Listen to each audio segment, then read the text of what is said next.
Well, I accidentally cut the music out just a couple seconds before I meant to. Hello and welcome. I'm Elizibar, your host, and we are going to get into some Broforce here. Kind of a tentative plan today, depending on if Pudding is around or not, which he probably is, because he's always around, is go listen to some music from him, play some Broforce. In fact, let me go ahead and start up that Broforce grind. Hopefully my PS4 controller works again. It worked last time I played Broforce, and it was a really good experience. I'm enjoying playing with the PS4 controller that I have. Alright, let's get this going. Play. Controller all ready to go. One thing about wireless controllers is I'm never quite sure. Wow, that seems a little loud. Is this my headset? Come on. Start the dang game. Yeah, there we go. Try Iron Bro again. See how this goes. If I didn't like Broforce so dang much, I wouldn't give this mode a try. Let me listen to my audio here. Make sure the volume levels are okay. Go.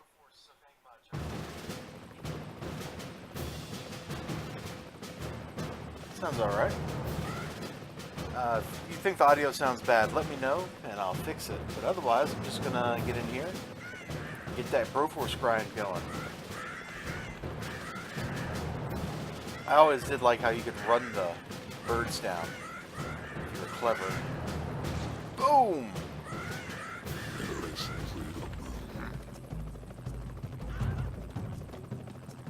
Let's go. Come on. 2 viewers. I wonder if both of them are somehow me, because that would be pretty funny. Come on, let's go, game. Let's go. You can do it. 3, 2, 1, go! Alright. Interesting bro to start the game off with. Splat. Kill you. Kill both of you. Get out of here.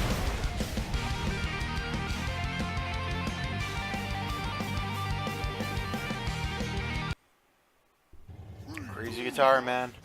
Gotta love it. I guess you don't gotta, but you probably should. There we go.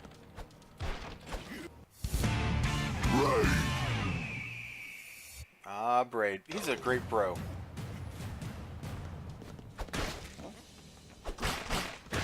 Even as melee bros go, he's really powerful. He's fast, he jumps better. He's just an absolute wrecking machine. 3, 2, 1, let's go!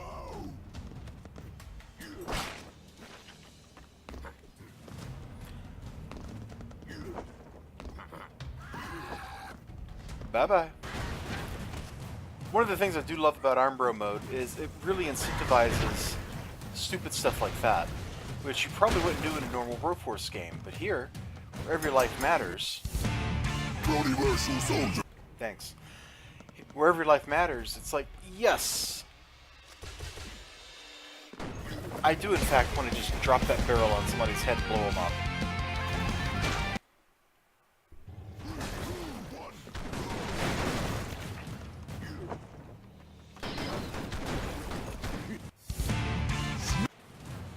Cool. Snake special power. Extra lives. It's such a good one.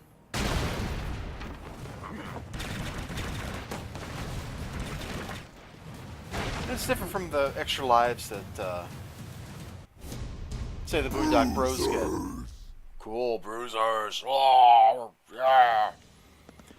Boondock Bros get, oh, there's 2 of us on the field, and one of us can die and it's okay.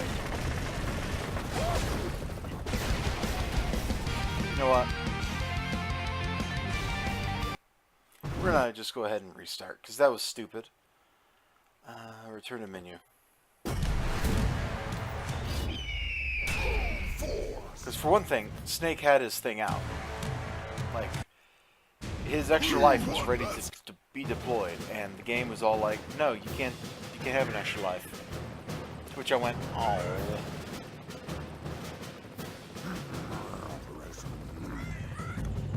This is like the hardest thing in video games. I cannot do Iron Bro mode.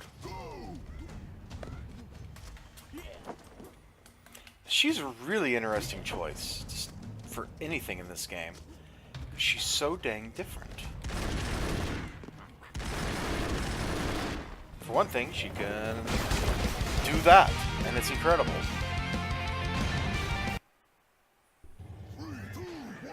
Broforce really needs a development update, because I can't be the only person that's starting to lose... Thanks. Starting to lose interest in the game.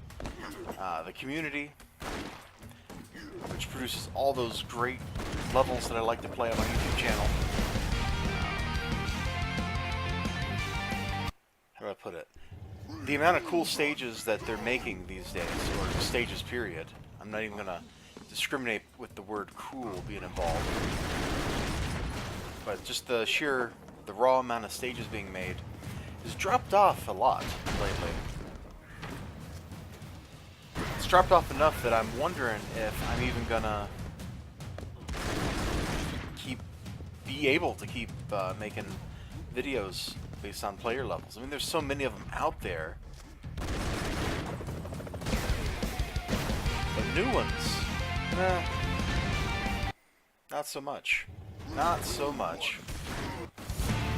Broforce soldier. Let me do a mic check real quick. Yep, I sound fine over top of the guitar, so I probably sound fine, period.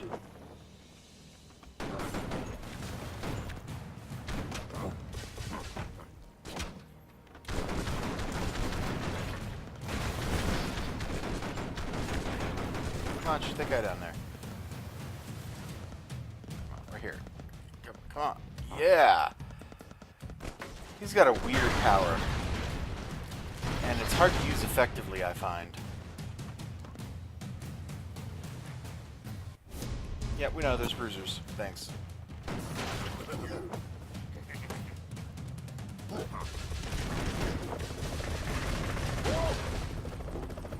We're out. If you spam his power, you can totally live forever as long as your body still exists. If you time it right, you just resurrect yourself from getting shot. It's really broken, really powerful.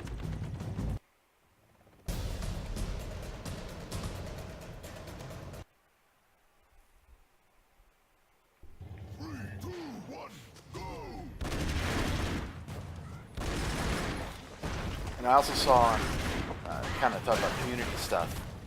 I saw on Twitch when I was starting this up,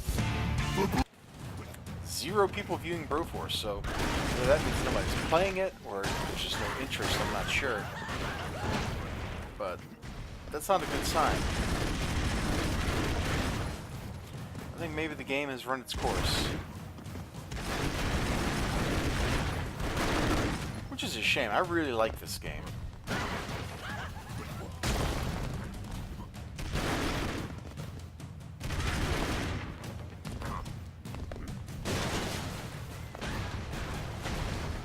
Whoa, we jumped into that explosion.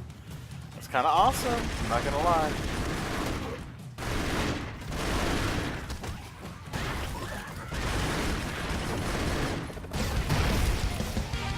Boondock Bros, surviving things that can kill anybody else. They are such a powerful combo.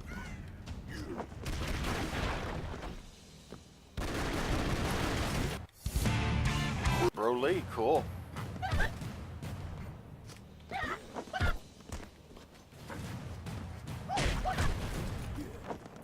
He's a bro I'm not super good at.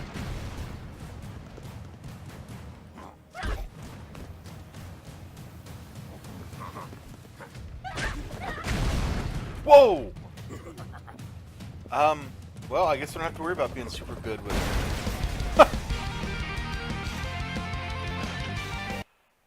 Oh boy, that was bad.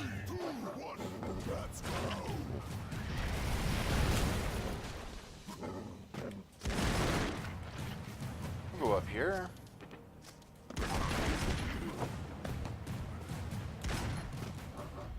Come on, dogs.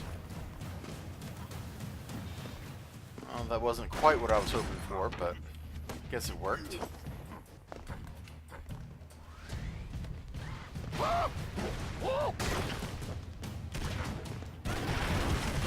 Whoa! I lost control of myself there for a second and did a bad thing. And I can't make another really stupid mistake like that and expect to do this.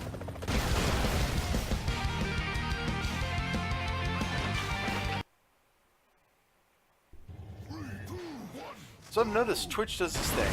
I go to update a video, or well, a stream, like, oh, I'm playing a different game now. And Twitch, no matter what, says, oh, we were unable to update it. And then the info is updated anyway. I don't know if that's normal or what, but that's how it is.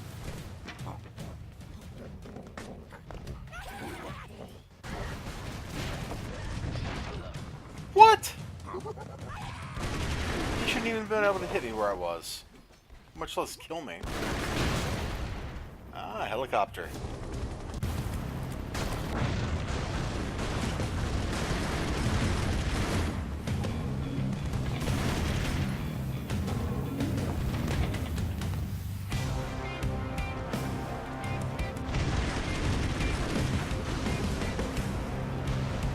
She's so much fun.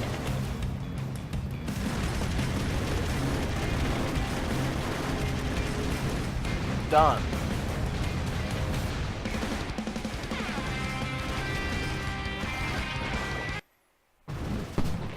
Ah, she is so much fun.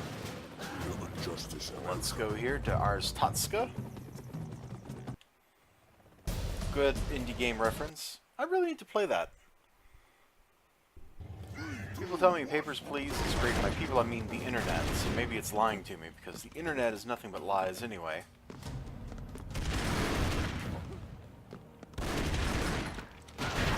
I'm worth it.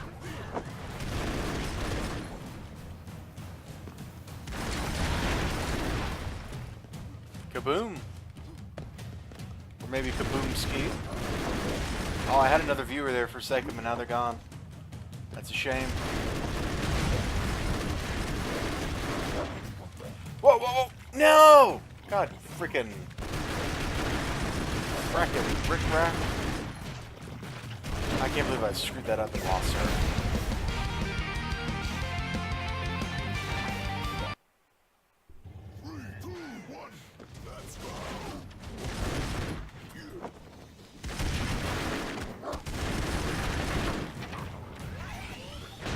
Awesome. That was awesome looking. Anytime you can just ride the... I said ride the lightning, but that's not quite what's going on. Ride the hurricane? Rock the hurricane. That's a good phrase. Anytime you get to ride one of those like that, it's usually good fun. Not always, but usually.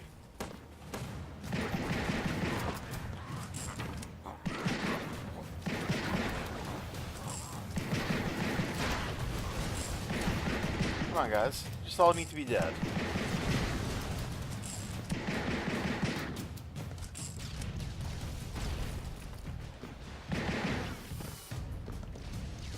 Three. I think these things shoot their missiles a little too quickly.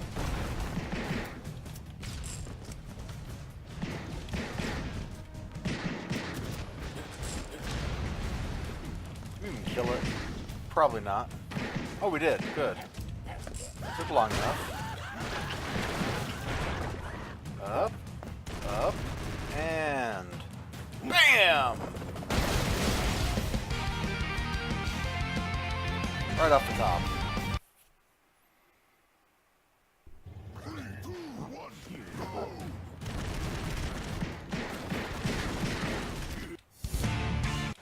Ronan, Roberian. Oh yeah. Ronan, warrior without fear. Yikes. That was a lot of yikes right there.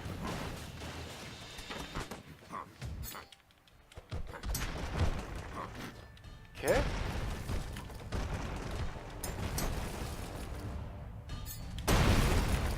Not quite sure where I'm going.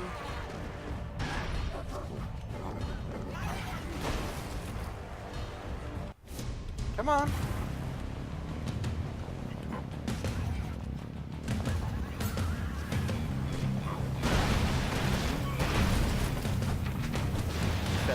Step.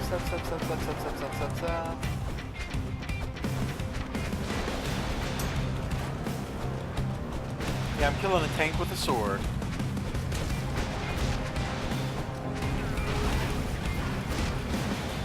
And then my own attacks get me killed. That was super lame.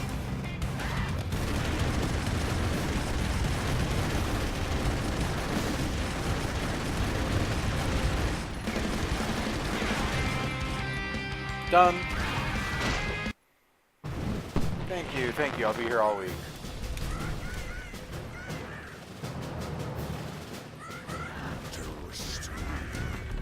Terrorists, yeah, trouble. Oh,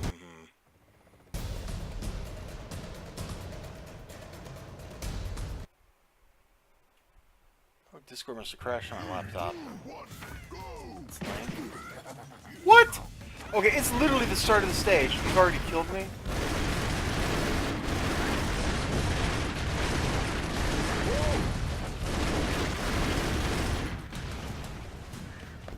Alright, I feel better now. A little rampaging is good for the soul. Yeah, apparently we're just not going to be able to do Iron Bro today. Let's just go out.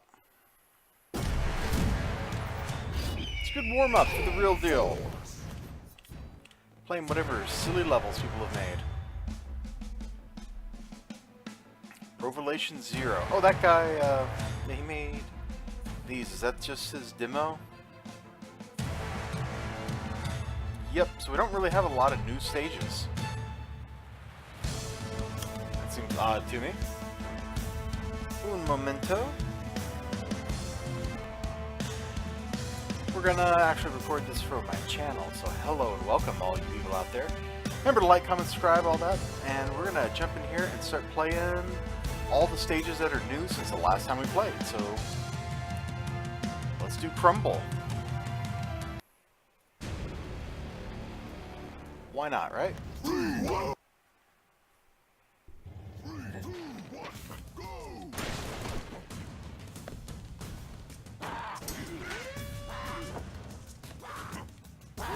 Oh, it's just him. We don't have any other bros? I mean, that's fine. He's a really good bro. His ability to manipulate the AI is extremely powerful.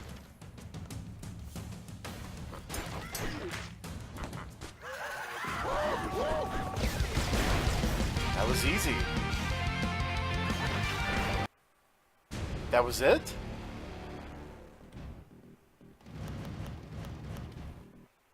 Well, let's try going faster, I guess. I mean, that's what we're here for, right? Somebody's here for, anyway. Is that somebody named you? Let's go. I'm trying to get Discord on my laptop to work so I can actually watch my Discord chat. Now that's a funny message to see. This application not responding. What's the application name? Microsoft Windows. Oh boy. You know your computer's in a bad state when that happens. Just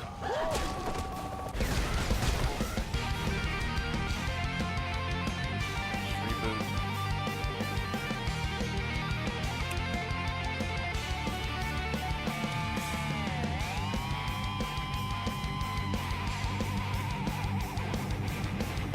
How long does this go on for?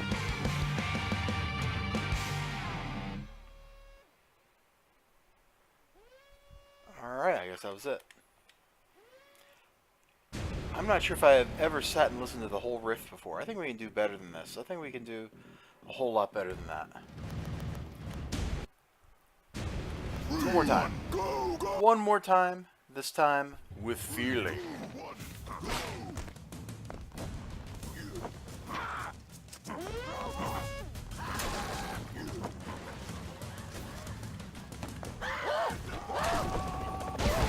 There we go.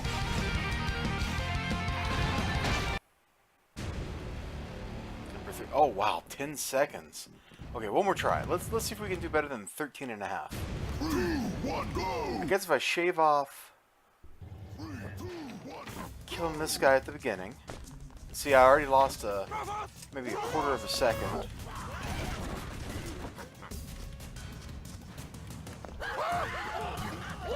Got stuck. Got stuck on terrain, man. That ain't any good. Yeah, we did worse. Okay, we'll take our 13.4 seconds. That was a fun single stage. And there wasn't a lot to it. It was kind of like fluff, like marshmallow fluff, you know? Let's try Deathluck. Have fun or piss off. Oh, that's great. That's good, positive, team-based thinking there. Let's see. Chrome. Sorry, I rebooted my laptop, so I have to reopen my own Twitch stream here.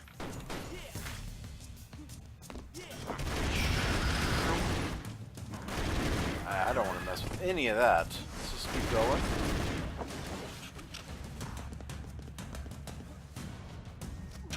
Do you guys hear the sound messing up? Is that just me?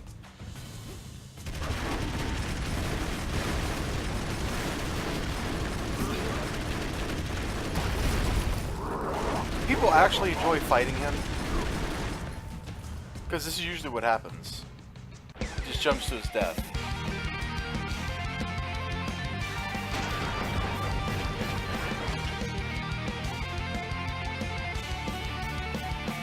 What's going on with the sound? Holy crap. That was weird, man.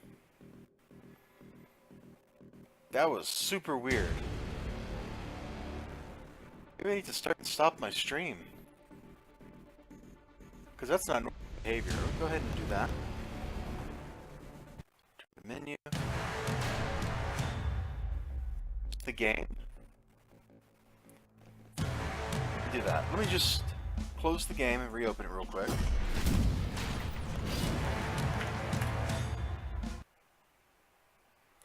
And we'll see if that makes a difference.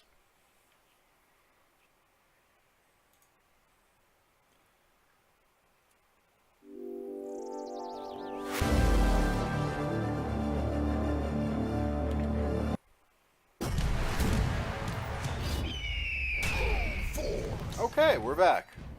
Not that we ever really left, but we could have.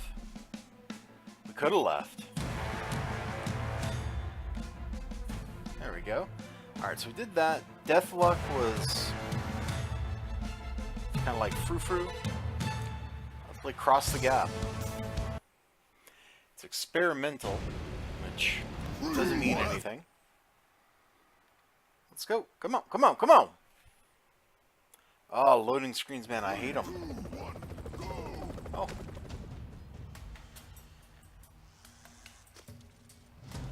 Okay. I take it this is just supposed to train me in how to cross.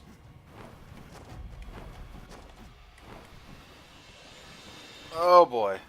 I cannot fly very well. Yeah. Mission failed. 3, 2, 1, go. What's the little sign say? Use your kite. Yeah, I tried, man.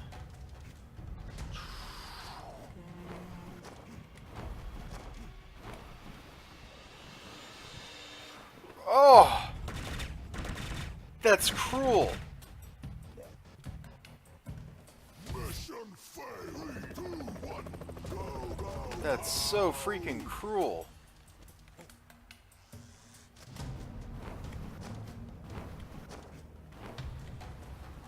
Come on. There we go. There's another one? Oh my lord. I lost all my speed, guys.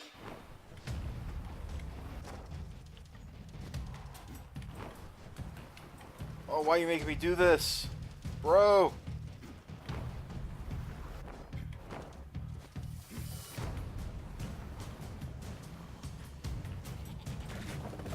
Holy crap, we made it.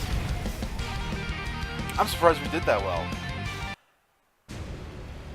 I was metaphorically holding my breath that whole time. Yeah, you can have a thumbs up. That was a good kind of like training type stage. Alright, one more. One more, let's go. 3, 2, 1, go!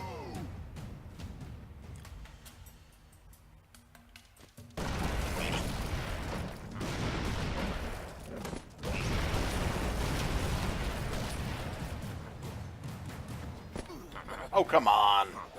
Mission failed. 3, 2, 1, go! Those little turds always... Well, that was my own fault. Mission failed. Let's try it again. 3, 2, 1, go, go, go!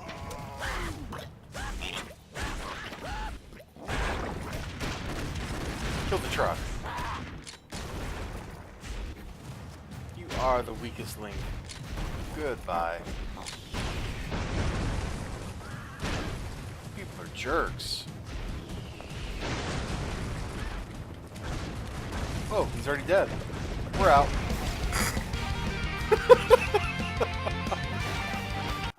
I don't know what the game wanted me to do there. I'm out, man. I am out. Yeah, you can have a thumbs up.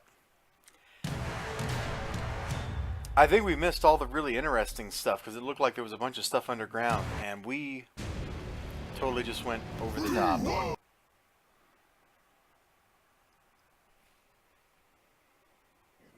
2, 1, go! Where am I? Oh. Whoa, screw you. Mission failed. I can't even see what's in the corner here Let's go. because of all the stuff that I have to deal with. Oh, great. Please don't blow up, please don't blow up, please don't blow up. Mission failed. 3, 2, 1, go, go, go! Okay, let's go, go, go, go, go, go, go, go. Holy crap. I don't like this stage. At all. Mission failed. 3, 2, 1, go, go, go! Mission failed. Yeah, this is just a troll stage. It has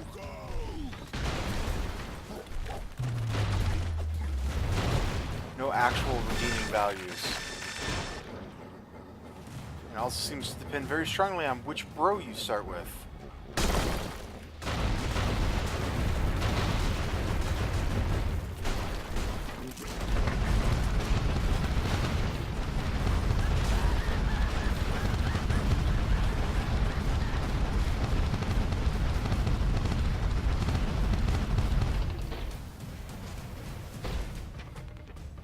Whoa! Moment Earth. Next, Evan.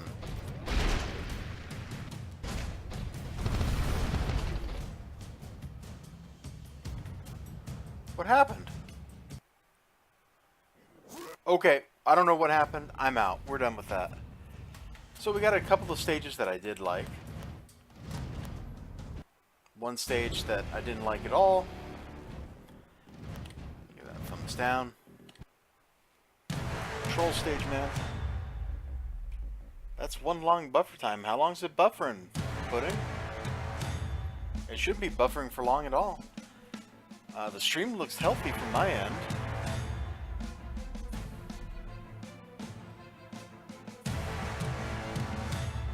Anyway, glad to see you. I guess we're done with Broforce here. So to my viewers on YouTube, thanks for joining me. Remember to like, comment, subscribe, all that good stuff. I'll see you next time, and let's go stream something else. took 3 minutes for you putting. Wow. So, to those of you who are tuning in on YouTube, we're going to play some Hotline Miami 2. I'm your host, elizibar. And I need to change controllers for this because it didn't like my PS4 controller when I tried to play it the other day.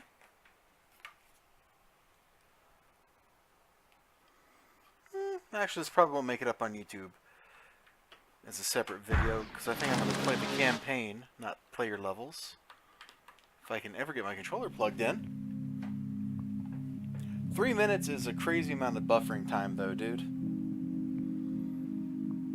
Alright, let's see. Continue.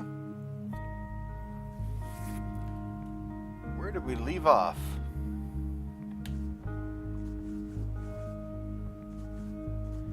Yeah, we did all these. Played that, played that. Yeah, we played Death Wish. So that means we're here, right? Let's just start here. Oh my god, I didn't transition. I'm a derpy derp.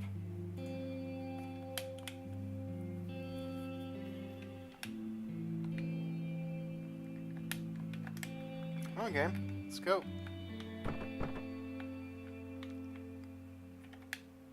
Good morning, honey. Didn't want to wake you. Took Jimmy to school since she left breakfast. Blah, blah, blah. Love Sharon. Alright. Well, let's go take the subway. Being that this is Hotline Miami, you know something bad's going to happen here. Pudding, it was on my side. I forgot to transition the scene. Don't worry about it, man.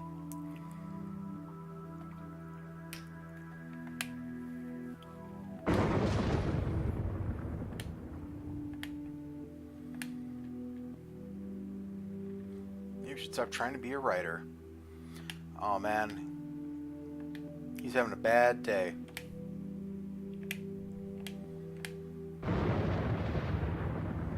That's one thing you don't have.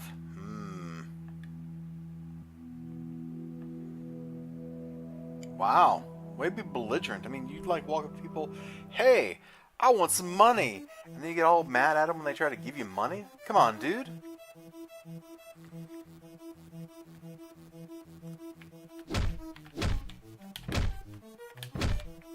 Alright. Crunch. Whoop. Splat. It did splat. Splat. It's a nice, safe subway system that we have. Whoop. Splat. Floor cleared.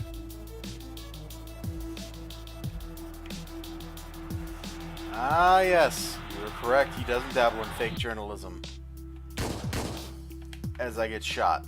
Because I wasn't paying attention. Hey, bro. Splat.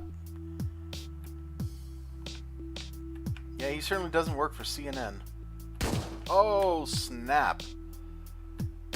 Journo dis, right?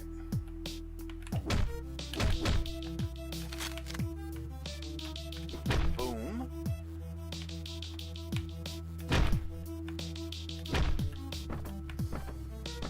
Crunch.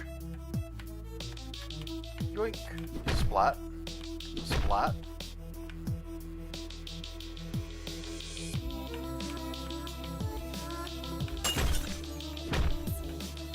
At least these enemies hesitate before they pull the trigger. Oh. Look at this guy, he's all tagging that stuff. He's trouble. We don't like trouble around here.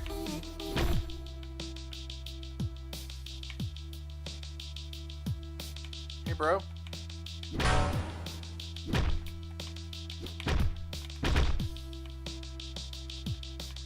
Yoink. Splat. Yoink. Splat. Yoink. Splat.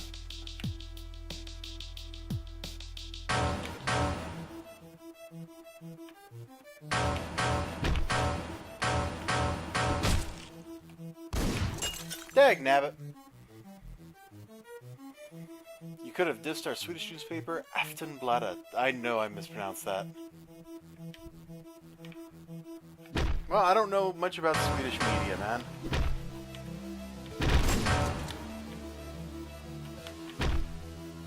So, I don't know if such a diss would even make sense. fine. Be that way, game. Really? You love the accordion. It's not really an accordion, it's just a synth playing a progression, I mean. I guess it's kind of accordion-like.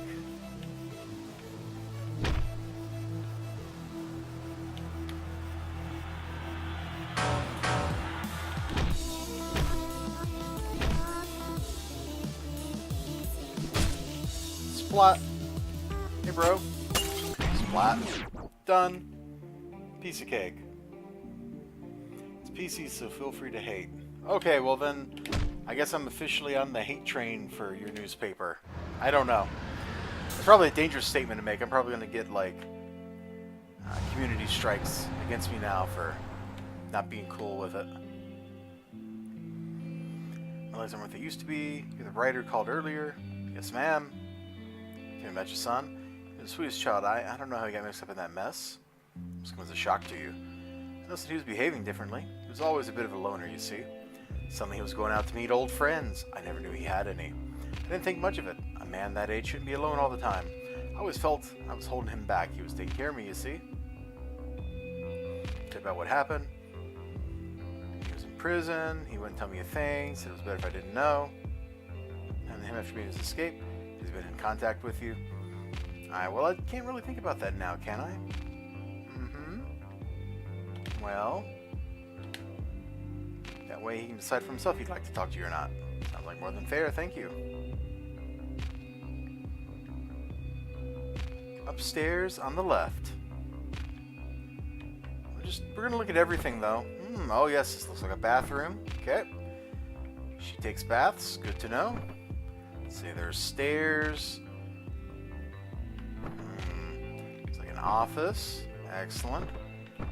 A light that's on the fritz. Let me scribble a note about that.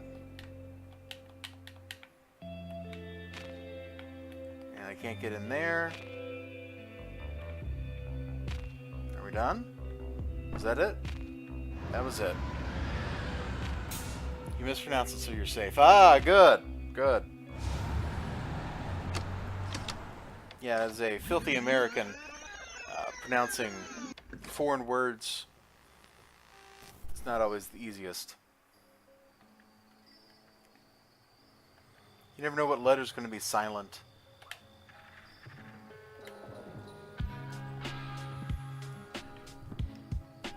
Okay, the soldiers, blah, blah, blah.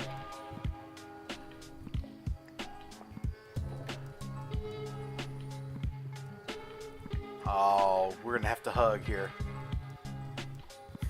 Oh, never mind, the hug's gone.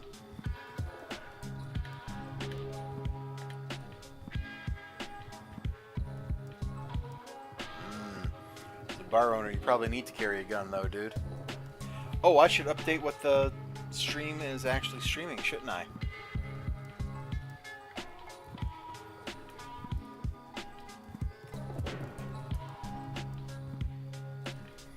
Hold on, let's do that. Hotline Miami 2, wrong number. 4 whole viewers, awesome.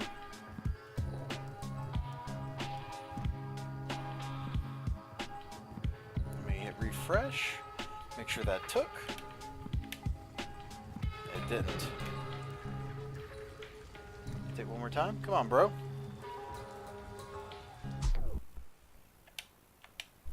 Or my controller could get unplugged. Really? Really? Oh, there we go. Certain American accents sound really pleasant to listen to speaking Swedish. Okay. That's not something I really have any knowledge about. And Twitch is being a pain.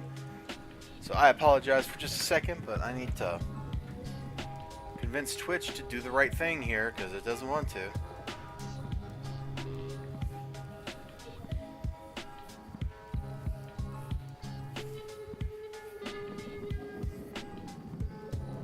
I'm not sure I have ever actually heard a Swedish speaker speaking Swedish.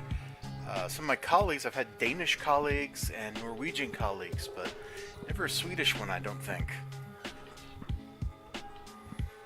Don't know what that means for me, but it's the truth. I remember Dr. Sorensen, he was Danish. Alright, well, I apparently can't get the Twitch stream to update properly, so I got that going for me.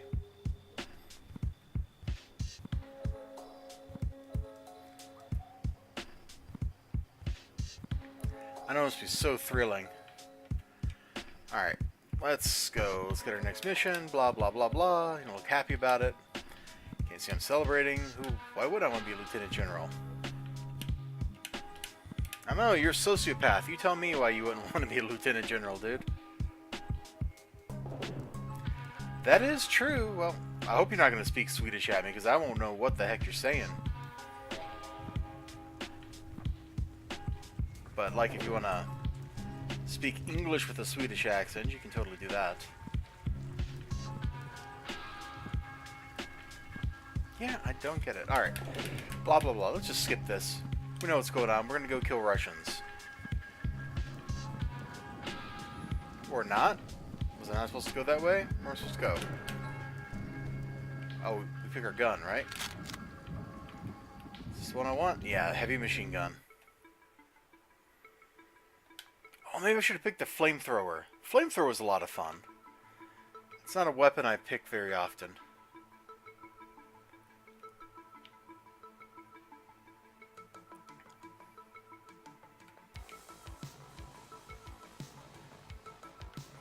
You know, liberating Hawaii from the communist menace makes me want to go visit Hawaii. I haven't been there since I was a kid.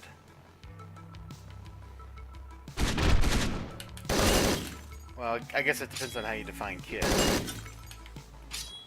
So I was a teenager.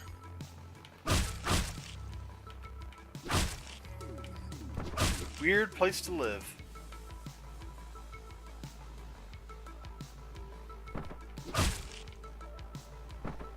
Not unpleasant weird, just weird. Definitely has its own culture. Dag nabbit. Sounds really cringy when you speak Swedish. Sounds Swedish while speaking English. Yeah. That's probably about as cringy as me trying to speak another language. So I can speak Japanese with a southern accent. At least for like the 10 words of Japanese I know. Ohio. Gozaimasu.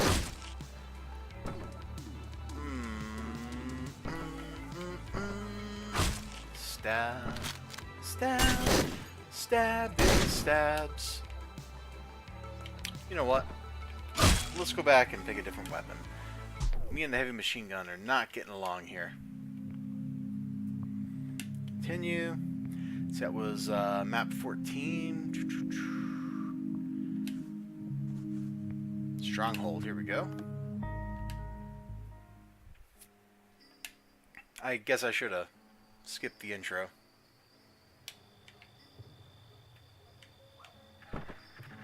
Yeah, let's go.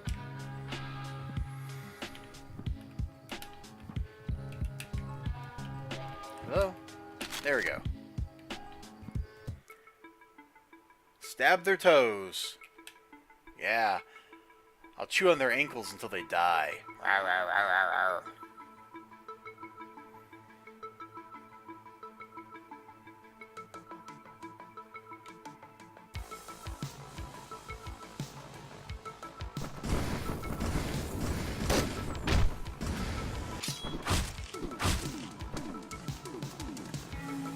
A little odd.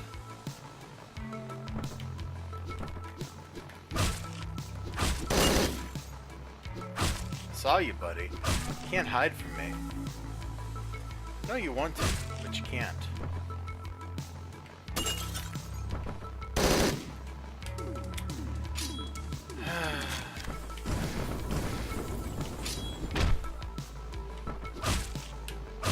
Okay. Here, stab him. Stab you. Stab you. stab you. Swing around this way. Ah! The trolls. They're the worst.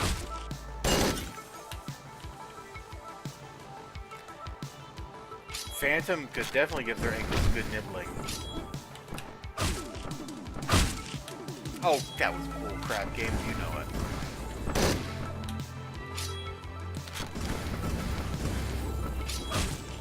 Tired of doors getting in the way of my attacks.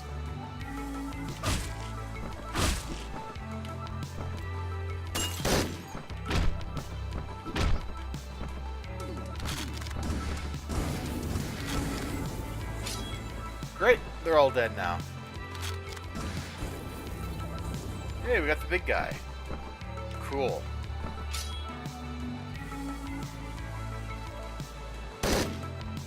He came out of the building! Why?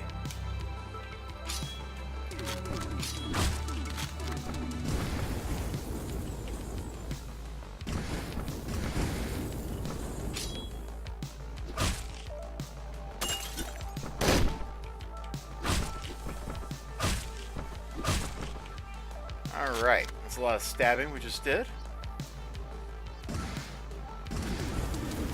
Got him. Alright, this time we're gonna look. Hey, bro. He's not really my bro, I'm just being polite, you know, like, hello, person who I would like to be a friend of. Please let us not engage in murder.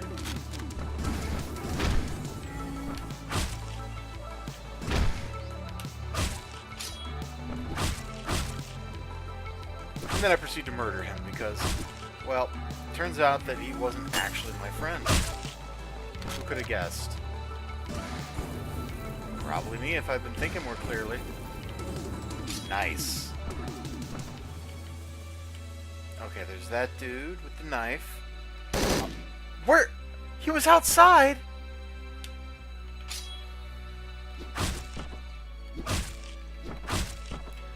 Pieces of filth need to stop doing that crap.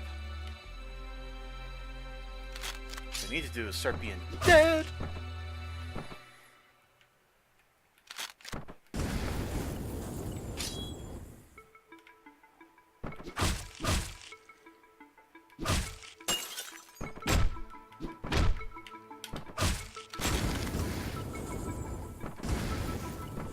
Okay. Sear him up while she nibbles the legs. She could do that.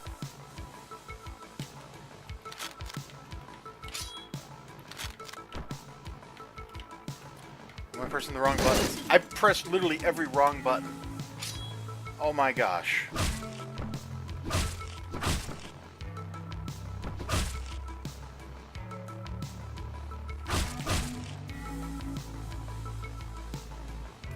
That was just bad.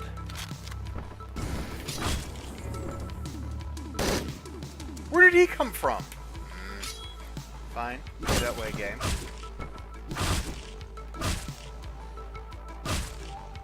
Okay, so that side is done. Let's get the other side.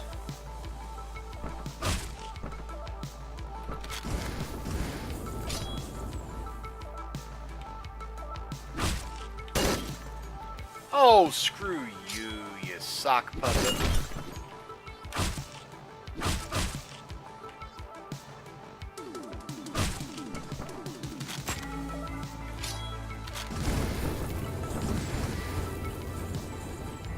There. Made some fresh barbecue.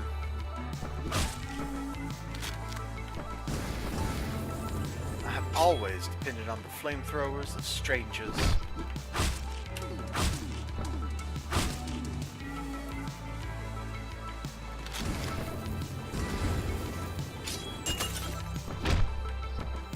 There, finally! Oh my goodness.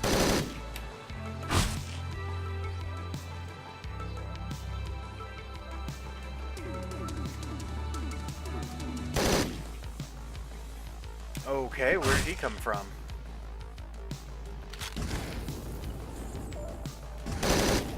Where did he come from?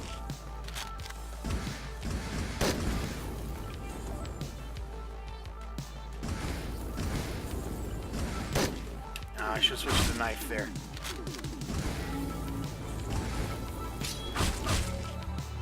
Good. Where's this guy going? Got him. It's such a fun weapon. Not because it's like a great weapon, it's just you get different death sprites when you kill stuff this way. It's kind of cool.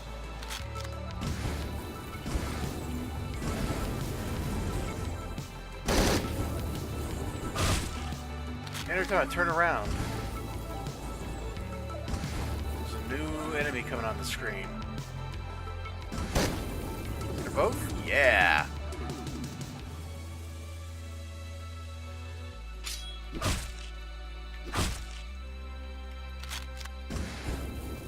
Got him!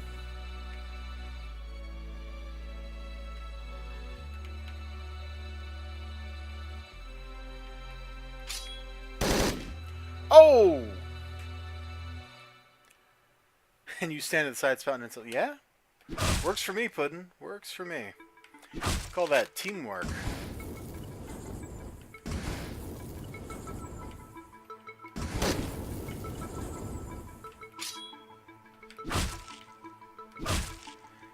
I guess that just leaves the question of, will those insults be in English or Swedish?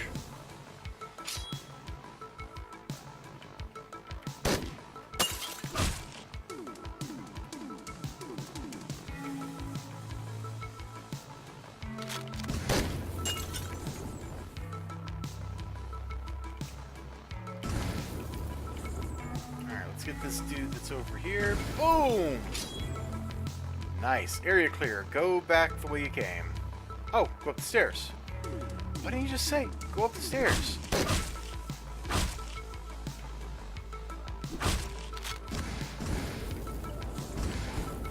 I just love how quickly this thing kills heavy dudes. Like, I've had to pick one weapon, and it's like, that's my heavy dude killer. This one is it, because it's literally one touch of flame, and the heavy dude is toast.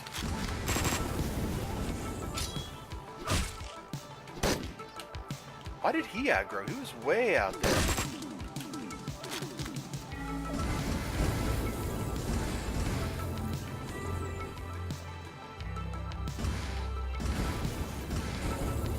We're gonna need to refill our ammo here.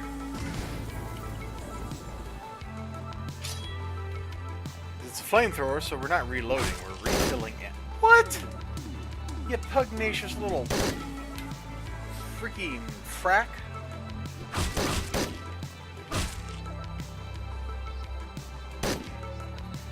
I'm trying to go to myself into more English speaking as of late, so there will be in English. Okay, well, good. Probably one of the most important things you can do in another language is learn how to swear.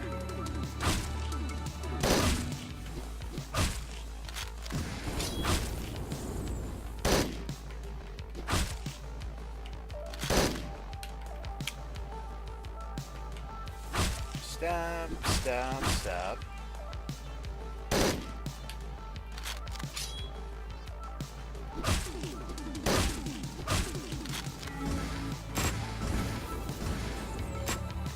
Oh, come on. Surely one of those should have killed that dude. Come on, game. Fine. Fire. Fire. Fire. Fire. Fire.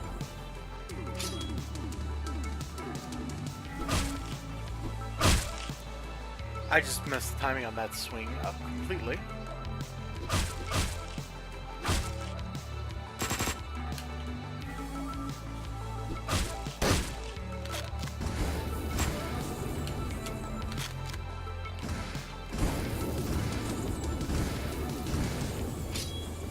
Okay. Fire. It's the new cure-all. It's good for whatever ails you.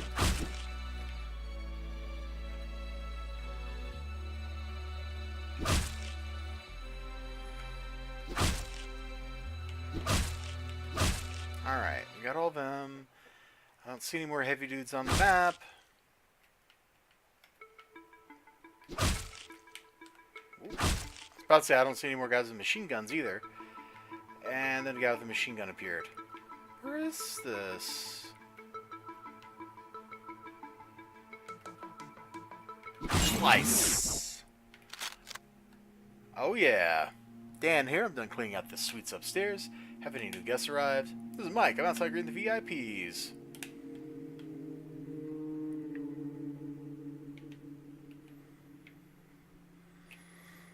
Or how you seduce, both are equally important. Yeah, I can see that.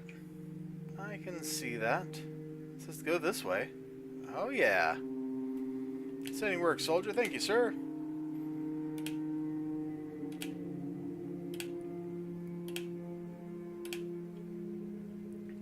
Yeah, get some rest. That sounds like a good plan. Thanks, buddy. Boom! An A. Hey, I think that's better than my old grade.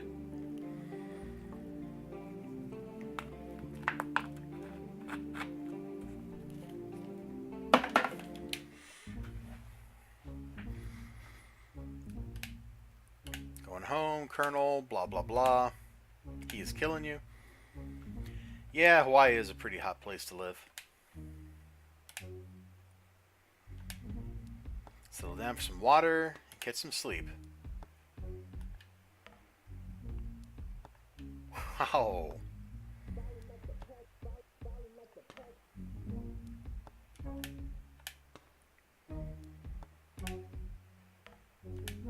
Wake me up when the Colonel gets here.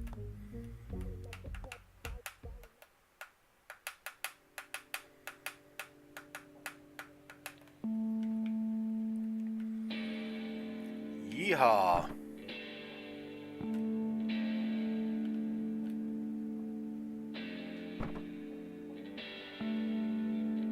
No? We can't get in the car? Did I miss something? It didn't look like I missed something. Oh, I missed something. Daycare, parent-teacher meeting. Where'd you go? Yep, this really good operative is starting to get concerned. Is that because of the ladies? Yeah, I mean, there's some of that for sure.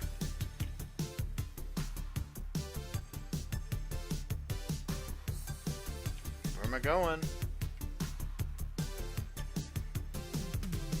Is anybody even here? Hello? Hello? I can help you with? I'm a member. Thank you for your support. Might be on something big.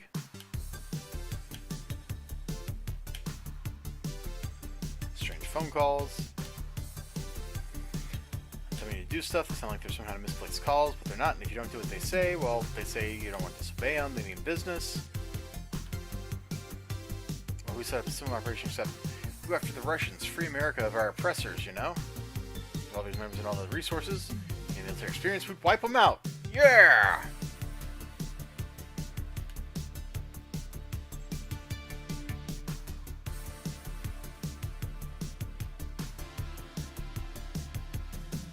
Yeah, it all makes sense now.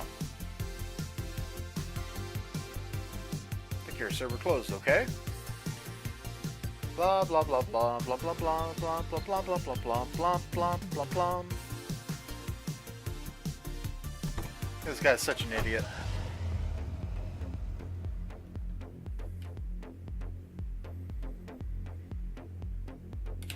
Dallas, you know I gotta do it.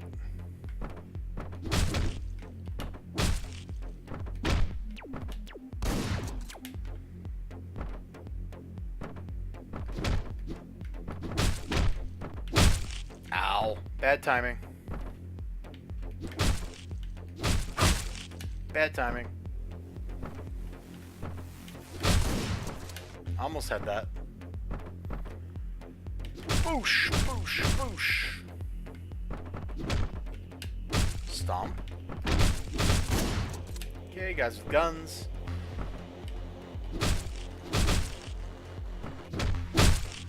Come on, game. Work with me here.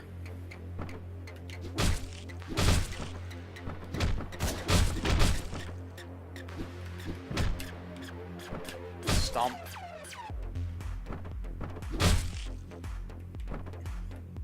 for one special, baby. Present. I didn't mean to open the door there, game. So why did you open the door, game, huh?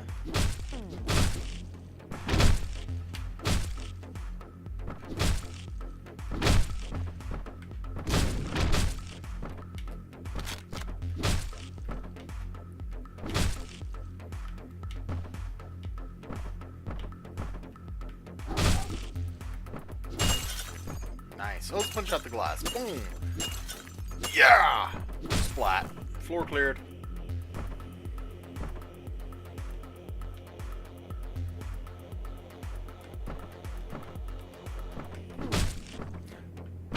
Something about playing like one of these melee only dudes. Just fun. It's so, like, you have so little to worry about when you're doing this.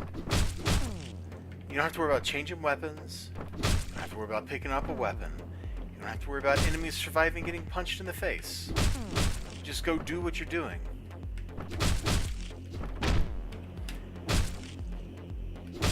The purity of Dallas is achieved.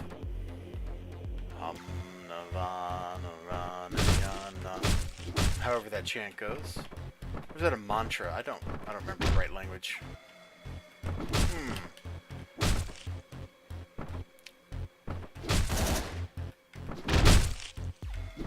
Yeah. Oh wow, I've never seen this before. That's awesome! I've never seen that before.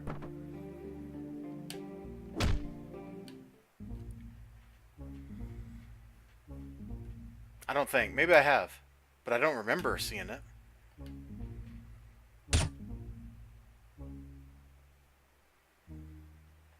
Wow. So his life is like that utterly inconsequential? Because he's supposed to die later in a different place. Find anything? Nope. Yeah, no more favors. Could be more help. Yeah, me too. Blah, blah. Alright, well, welcome back to Hawaii. At least it's a wet heat.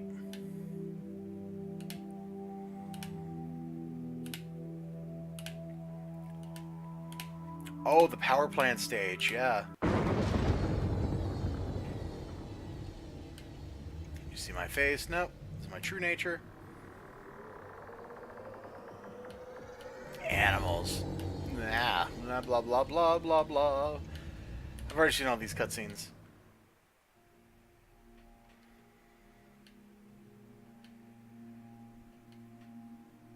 What kind of stuff you've been drinking? I don't know, man.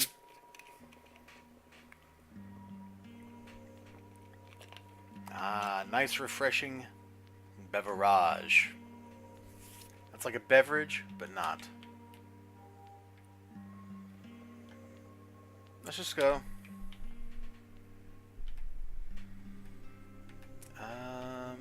Yeah, let's take that.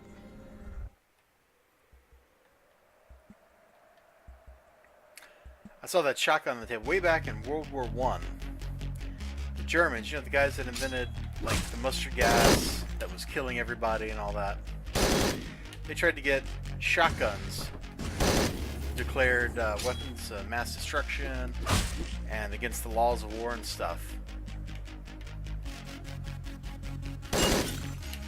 Like, you want to talk about some hubris, man.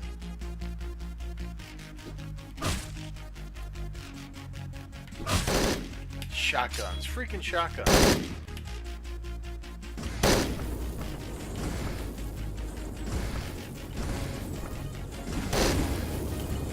Come on, let's just set everybody on fire. Let's just set everyone on fire.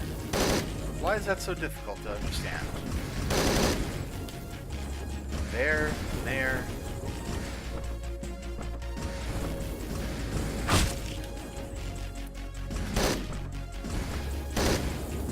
Come on.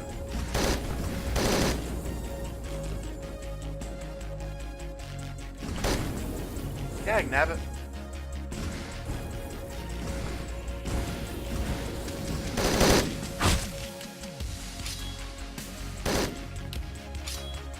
Let's go over here. Come on. Holy crap, this stage is hard. I think I forgot how hard this stage was. I mean, like, until right now. Yoink. Stab.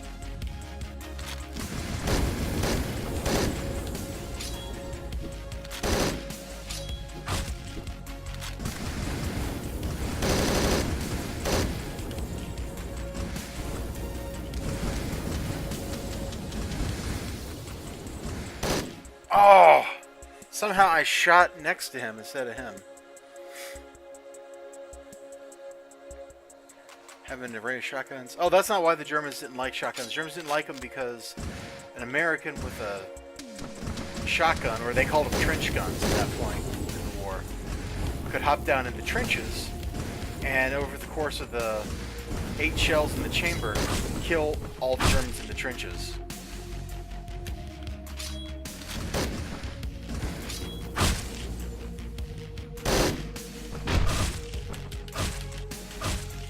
That was the only reason they didn't like them, was somebody else had a weapon that they didn't.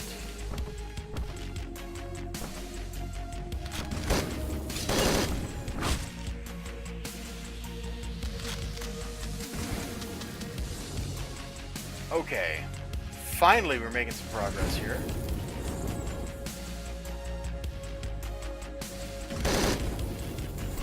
Oh, we got them both! Sweet!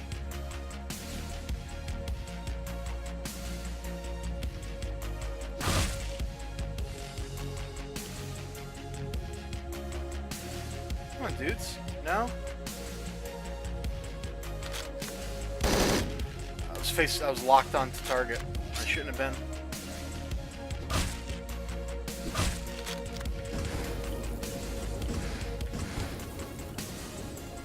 Who's next?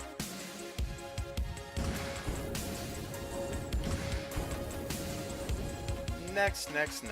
Oh, he's definitely next. Holy moly.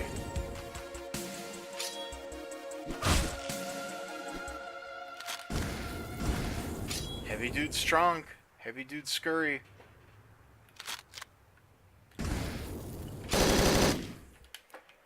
Most of us can only dream of being strong or scary, not both. And he is both.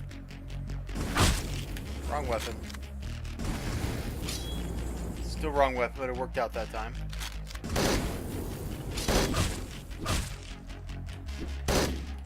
Oh, come on. Yeah, the German Empire was definitely salty over shotguns. I mean, it's just one of those things. It's like, so the guys that invented mustard gas so they could kill people more quickly were really upset when somebody else had shotguns. It's like,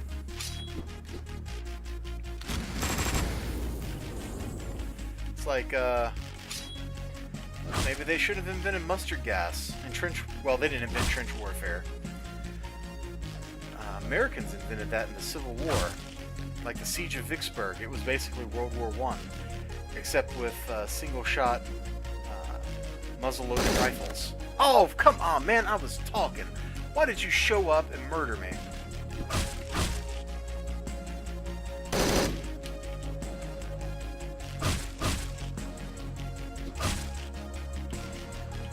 Come on, dude.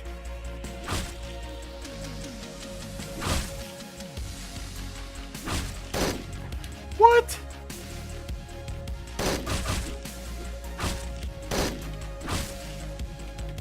Come on, guy.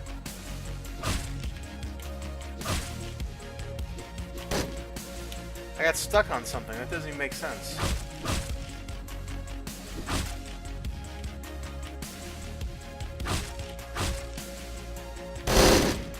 Holy moly, that was a bad decision.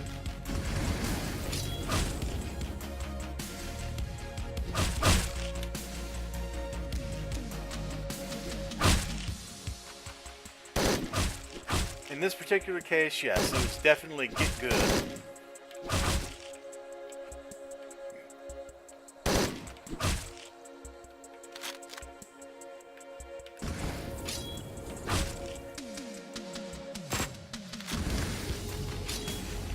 And people say, like, World War I, what a stupid way to fight a war. And it's like, yeah, I understand your point.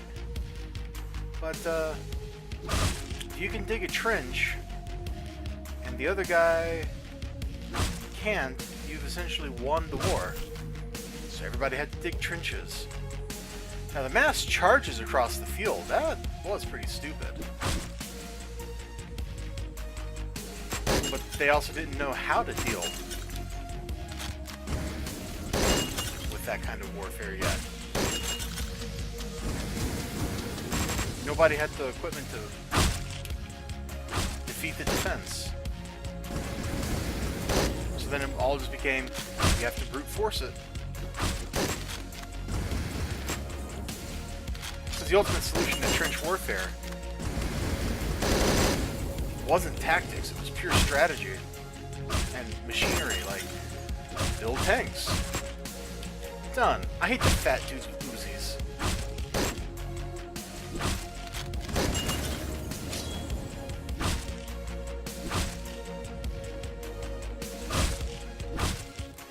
Like the heavy dudes with, you know, punching things weren't bad enough. You had to give them a ranged weapon. Really?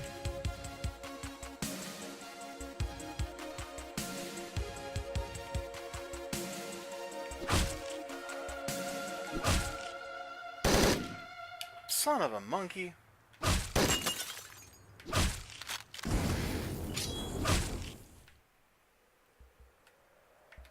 Thank you. Do not come again. Do not pass go. Do not collect $200. No, my controller. What is it with this stupid controller?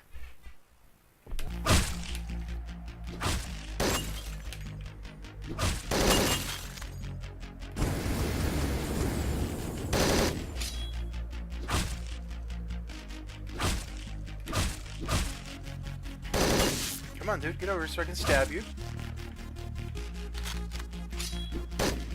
What?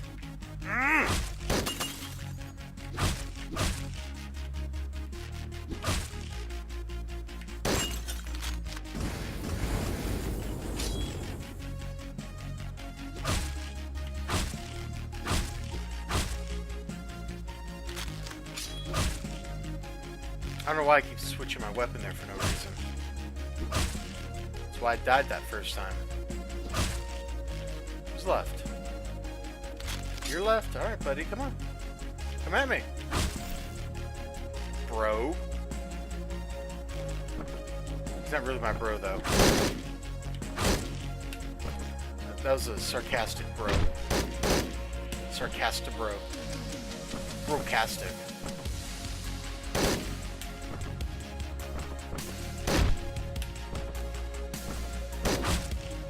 Faster, pussycat. Kill, kill. Really, Monitor? Now is not the time for you to decide to fritz. Everything's conspiring against me today.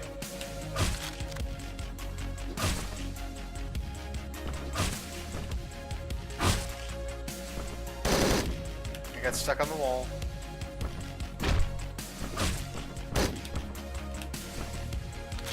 Okay, I'm just burning you all to death. I'm just gonna fire.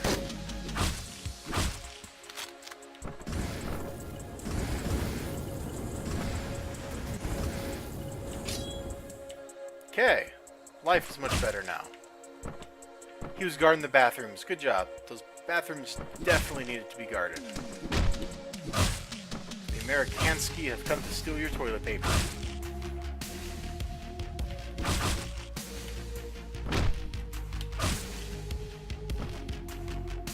Who did we miss? He's got 20 shots, okay. Ah, it's a heavy dude. That was it? That was easy.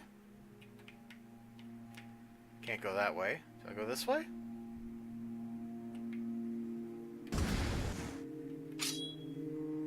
Boy, you can burn through flamethrower fast. So we'll stab windows instead. Stop me if you've heard this one before. A guy walks into a power plant and kills a bunch of commies. Oh, that does seem familiar for some reason. Wow.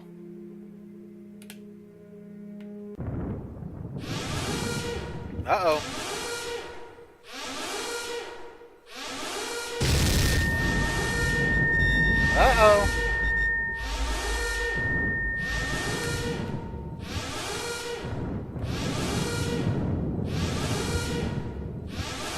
on, guys. Let's go. Can't see Jack.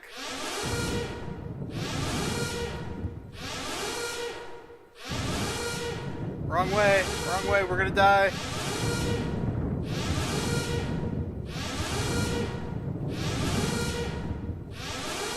What kind of power plant is this that it's doing that?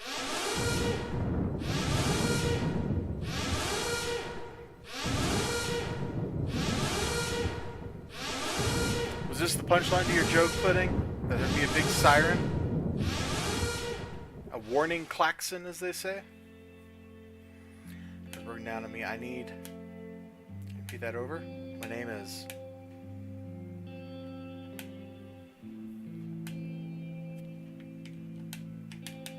Hang in there, buddy. You think me, kid? It's on the house.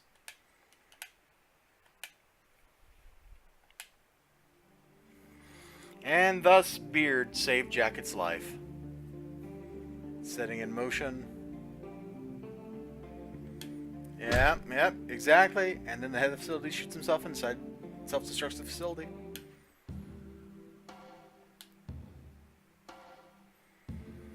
Things like that are never easy. Well, yeah. You know what they say. Time heals all wounds. Right. Remember that photo from Hawaii. Did you ever remember sending me a copy?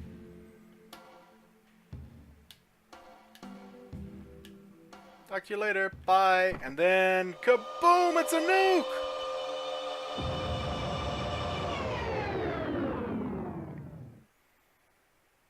It is kind of unfathomable in the game that...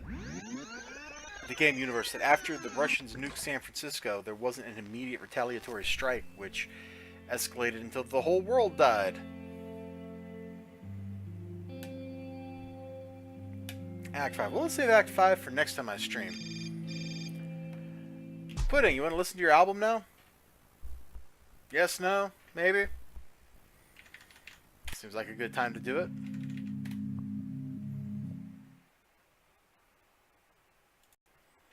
Let me get on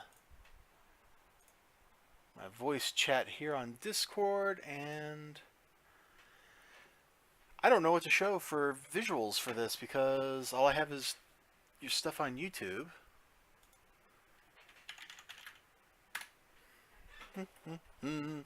But let's go make that happen.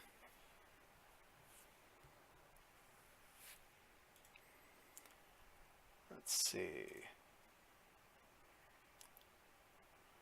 Where is your channel?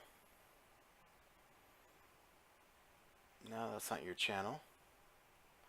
There it is, Ultrona. No, I think I've got about everything I wanted to do done today. I'd like to go listen to your album, because I haven't listened to it since you first put the video up back 3 or 4 months ago. Oh, that's just one song. Where's...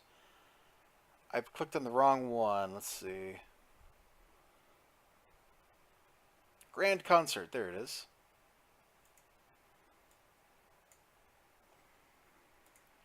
And let me just see if I can set up... Yeah, here we go. Let's transition to that. Just give you a second to get ready. Okay. Well, there's not a super big rush. I'll just sit here and talk to myself, because that's not weird.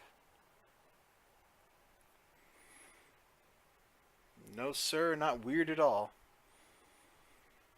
We don't have much of an audience today. Oh, I need to change this. Let's see. Grand Concert Listening Party.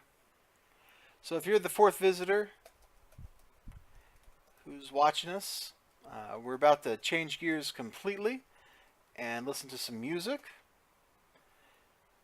as I chit-chat with the creator of said music. So if that's your jam, great. If that's not your jam, I apologize, but it's happening anyway.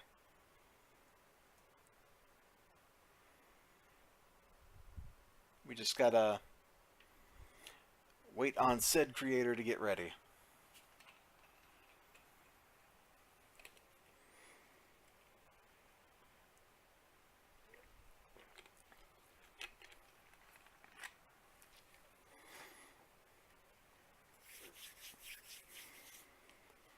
Man, Pudding, I got to tell you, it, it's been a second. Gonna put your computer screen into voice chat in Discord. Okay. Ah, you're on a tablet. I see, I see.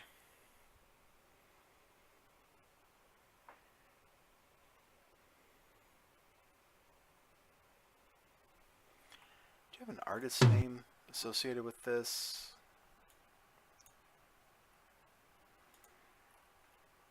I did like down in the comments, you're like, I lost the timestamps. And then you went and found them all. Because Bryn was like, hey, show me your timestamps. Speaking of Bryn, I haven't seen him today. I hope he's doing okay.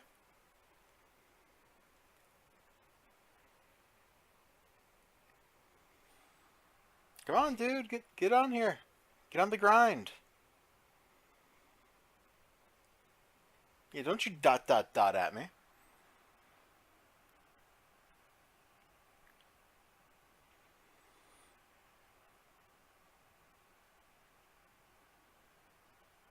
Puddin'.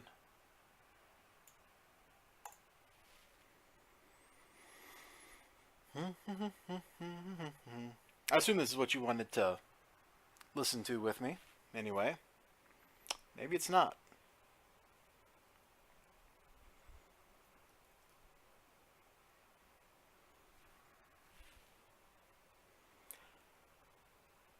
Well, you know what?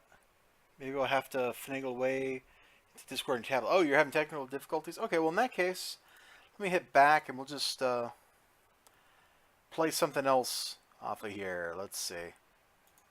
Read description, you bleep.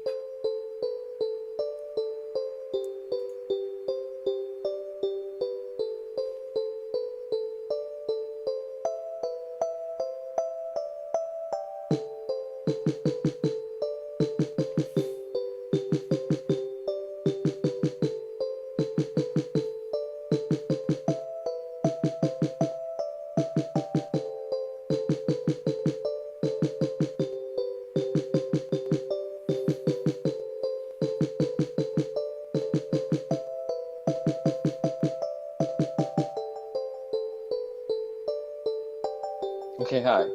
Hey, there you are. Yeah, Welcome. I'll be having to. Thank you. I'll be having to. I can't watch the stream as I'm like talking to you, so I won't be hearing the songs. But I understand. I mean, when me and Bryn were doing this previously, we had the exact same kind of problem. Uh, I got to talk to my friend that runs a internet radio show and see how he handles having co-hosts and stuff on when he's doing that. But in the meantime, I guess we can get this grand concert thing going here. So before I hit, why did it start me at 3 minutes in? Before I hit play on it, uh, anything you want to say to? Oh, we got an extra viewer. Cool. Anything you want to say to the people out there watching? please don't hate. Only constructive criticism is allowed. All right. Well, you heard it there. So yeah, what should I like say the artist is for this? I mean, because I think of you as Pudding, and then it's like, yes, Pudding's album just sounds kind of weird. Well, you can go with Pudding or my real name if you know what it is. I probably have some idea of what it is because I think I've got like an email or something with it, but it's just whatever you want to be known as. I mean, I'll just go with Pudding if that's what you want. Yeah, go with Pudding. It's okay for me. All right. Well, I am gonna hit play, and so the first track is "Hello." My name is, how do you pronounce that? The Laza. Like Lazarus, Laza. Laza. Okay. All right. Let me hit play, and we'll go for until we get to Homestead Glades, and then I'll pause it there, and we can chit chat. Should I mute my mic as well? If you want to, I'm gonna hit mute on mine just so I don't bug the audience with like my fan making noise. Well, I'll mute mine as well. Okay. Well, I'm hitting play now.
Okay.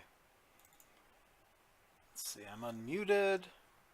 So, Pudding, if you're there, you should unmute your I'm mic. here. All right. So, my first thought after listening to all that is you need better drum samples, man. Well, if I could get hold of some better samples, of course. But I have to make do with the application I'm using to make this. Yep, I understand. I've done a lot of music in the past. I should put my own music up on my YouTube channel at some point. Uh, but yeah, the drum samples sounded like they were from an 80s drum machine. They were kind of hollow. They didn't really pop. Aside from that, the progression that the synthesizer line was playing was pretty good. It had me hooked. I think the song kind of went on a little bit. It felt like it started dragging after 4 or 5 minutes or so. I know that things kept mutating and cycling through different arrangements or different patterns, I should say, but it did kind of feel like it was dragging there. Yeah. And I'm not sure what kind of feeling I was supposed to get from it either, because it felt like, oh, well, hell, like the stuff that's in the sidebar over here, where, it had kind of like this, I'm pretending I'm in the 80s feel, but it wasn't like synthwave type, or whatever you want to call that genre of music. There's like 14 different names for it. I can't keep them all straight. It kind of felt reminiscent to that, but not really. And I don't know how I feel about the piece.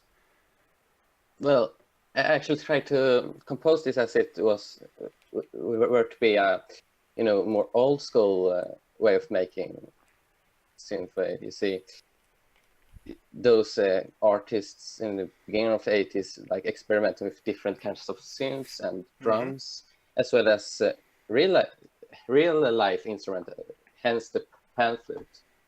To see, that's what my thought process was, like a more traditional way of making synthwave. Well, then you're not really making synthwave. You're just making Synth 80s pop, maybe. synth pop or something, yeah. Yeah.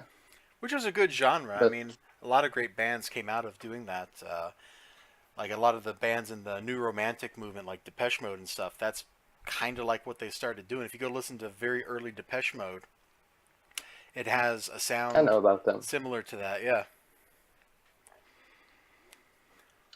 And that kind of like reminded, when composing this piece, it kind of reminded me of it. And I thought, I was trying to make synthwave, but it actually turned out to become synth pop instead.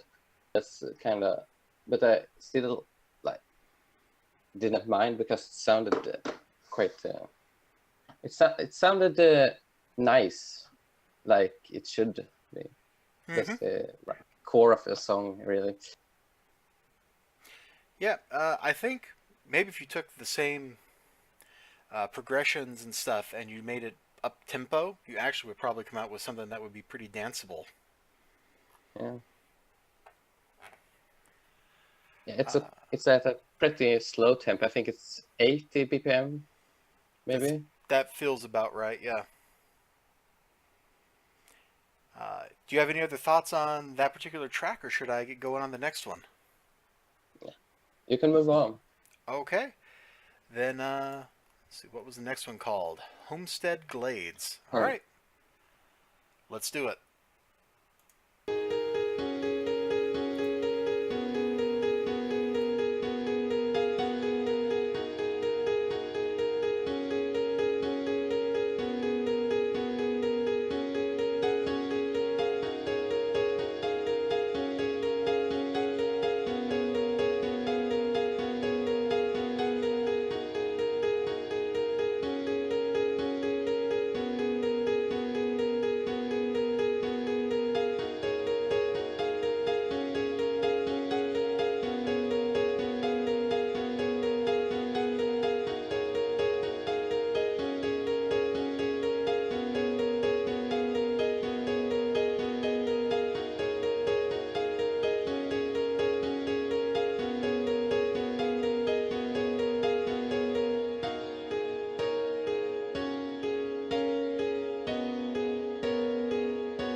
I that was kind of jarring, the transition between those. Okay, so how was it? I don't know. I wasn't expecting it to end when it did. Well, it's, I mean, most of these songs are supposed to be a bit loopable, or some are supposed to be loops, actually. Yeah, That's that ending just kind of came out of nowhere. It took me totally by surprise. It jerked my head. I was like, "Whoa!" I had my mic muted, so you missed where I gasped and went, "Whoa!" But it totally happened. Oh, let me hit a plus right there. I didn't like this. Let me like that. Um, I that sounded a lot like just somebody noodling around on a piano. I yeah. I don't know what to say about that. It was kind of like, oh man, I'm gonna go back to like video game music analogies, like I did with Bryn. That sounded like, if it had been in a different sound font instead of what you were using, it would have been like just fine for like town music and like Final Fantasy VIII or something. Like that. Well, it's That sort of intended for that use, really. I was just like, what should I say, experimenting around with different concepts, like in this song. For example, in this song, the progression like slows down, but not the melody. Well, the melody does that in certain parts. So this is more of an experimental track I decided to release. But okay, carry on now. I'm not sure I have.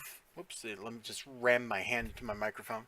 I'm not sure I have that much to say about that. I mean, it really felt like a fairly standard piece of, this is a place.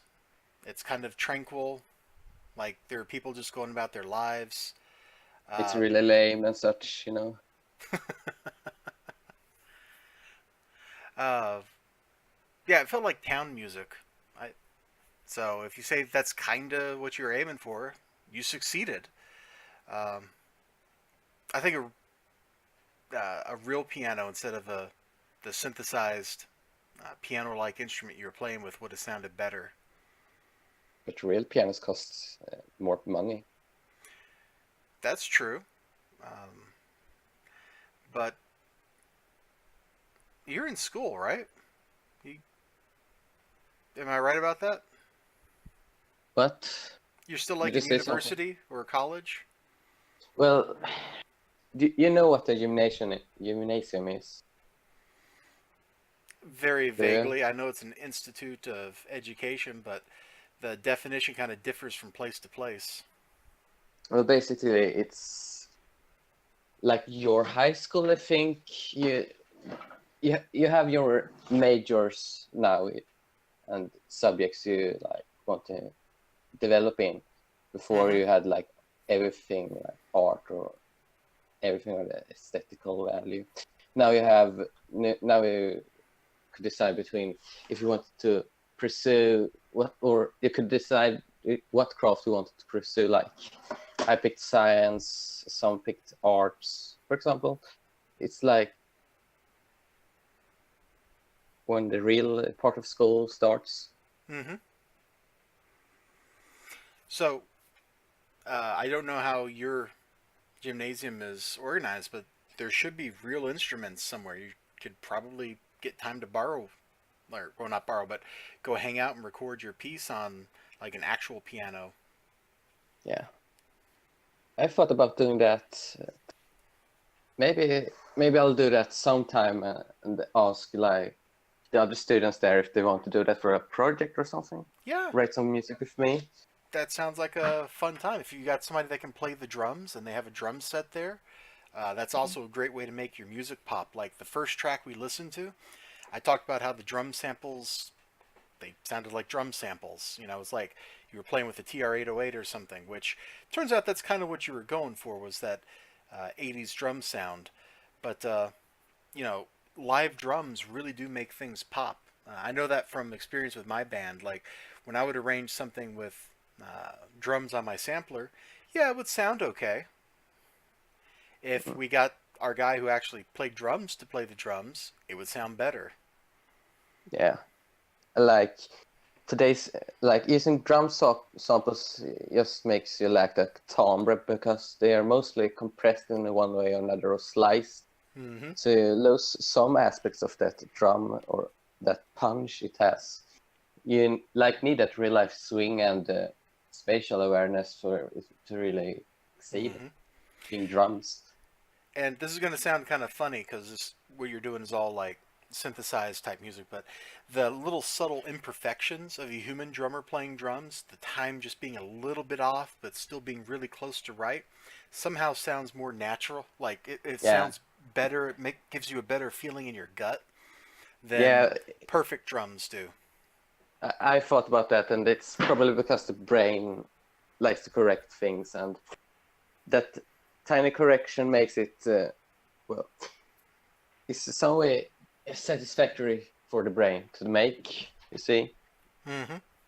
so it like puts you can focus a little bit more on the music, or it makes the brain focus on the music little bit more, if you know what I'm saying. I think I understand. Yeah.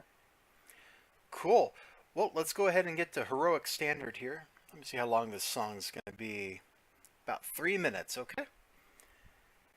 All right, I'm going to hit play, and boom.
Oh my goodness, I can't believe how many clicks that took to unmute my microphone. I kept missing the button.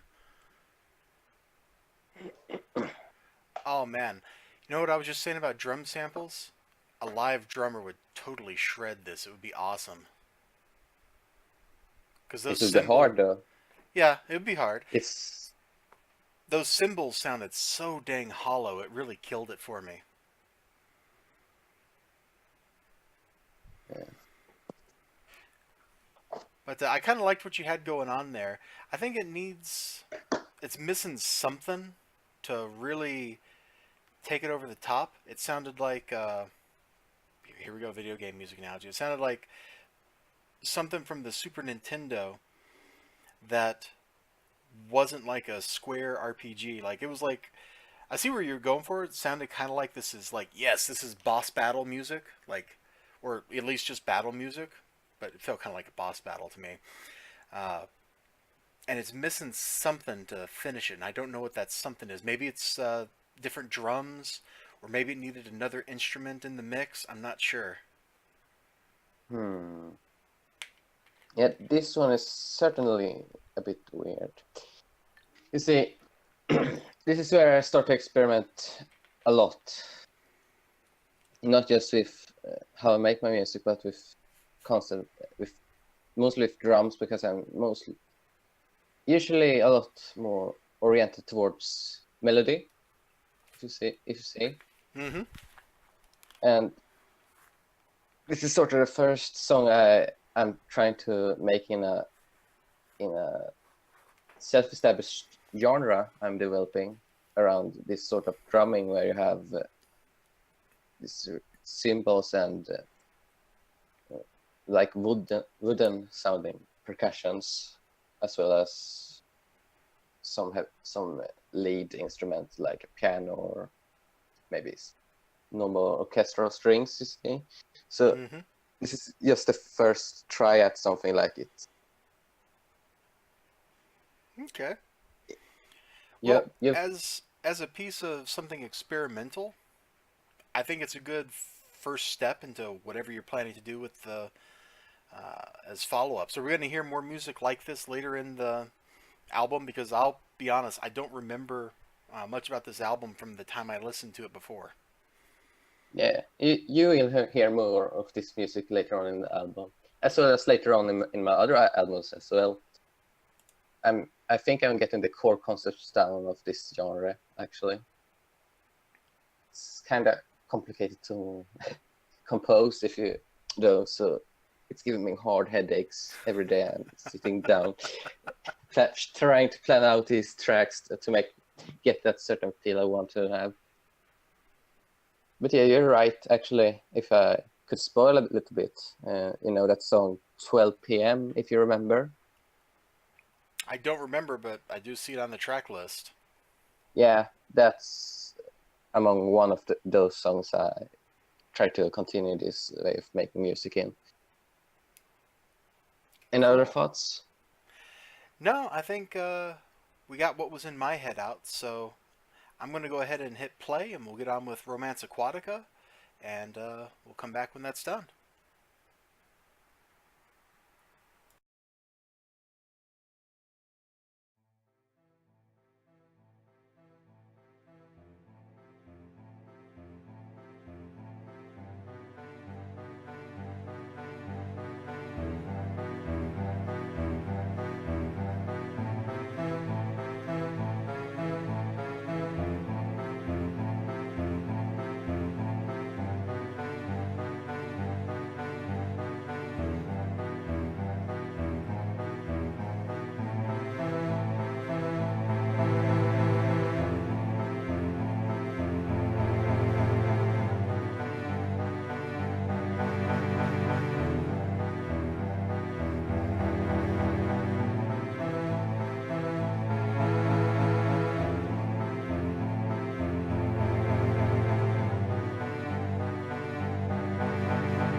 Is that actually the end of it?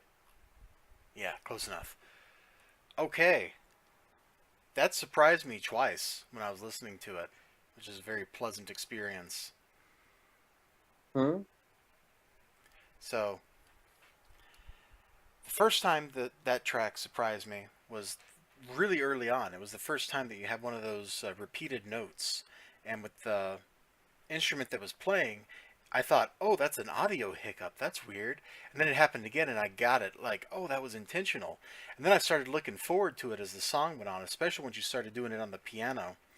It sounded really good at that point. And that's the next thing that surprised me was when you, I guess we were like 2 minutes into it or something, and you cut over to uh, playing the lead on piano, and it was really stellar. And this is probably the best track we've heard so far on the album. I don't know what Ah. feelings it's evoking in me, but it's evoking something. I felt something in there, and I don't know what it was. Maybe a little bit melancholic, but I don't think that's quite the right emotion. Well, as you can see by the name, I tried to like. Well, okay, maybe I should give a bit of context to this Please. song, actually. Yeah. So this one is quite special indeed, because it was actually created from an assignment I had at school.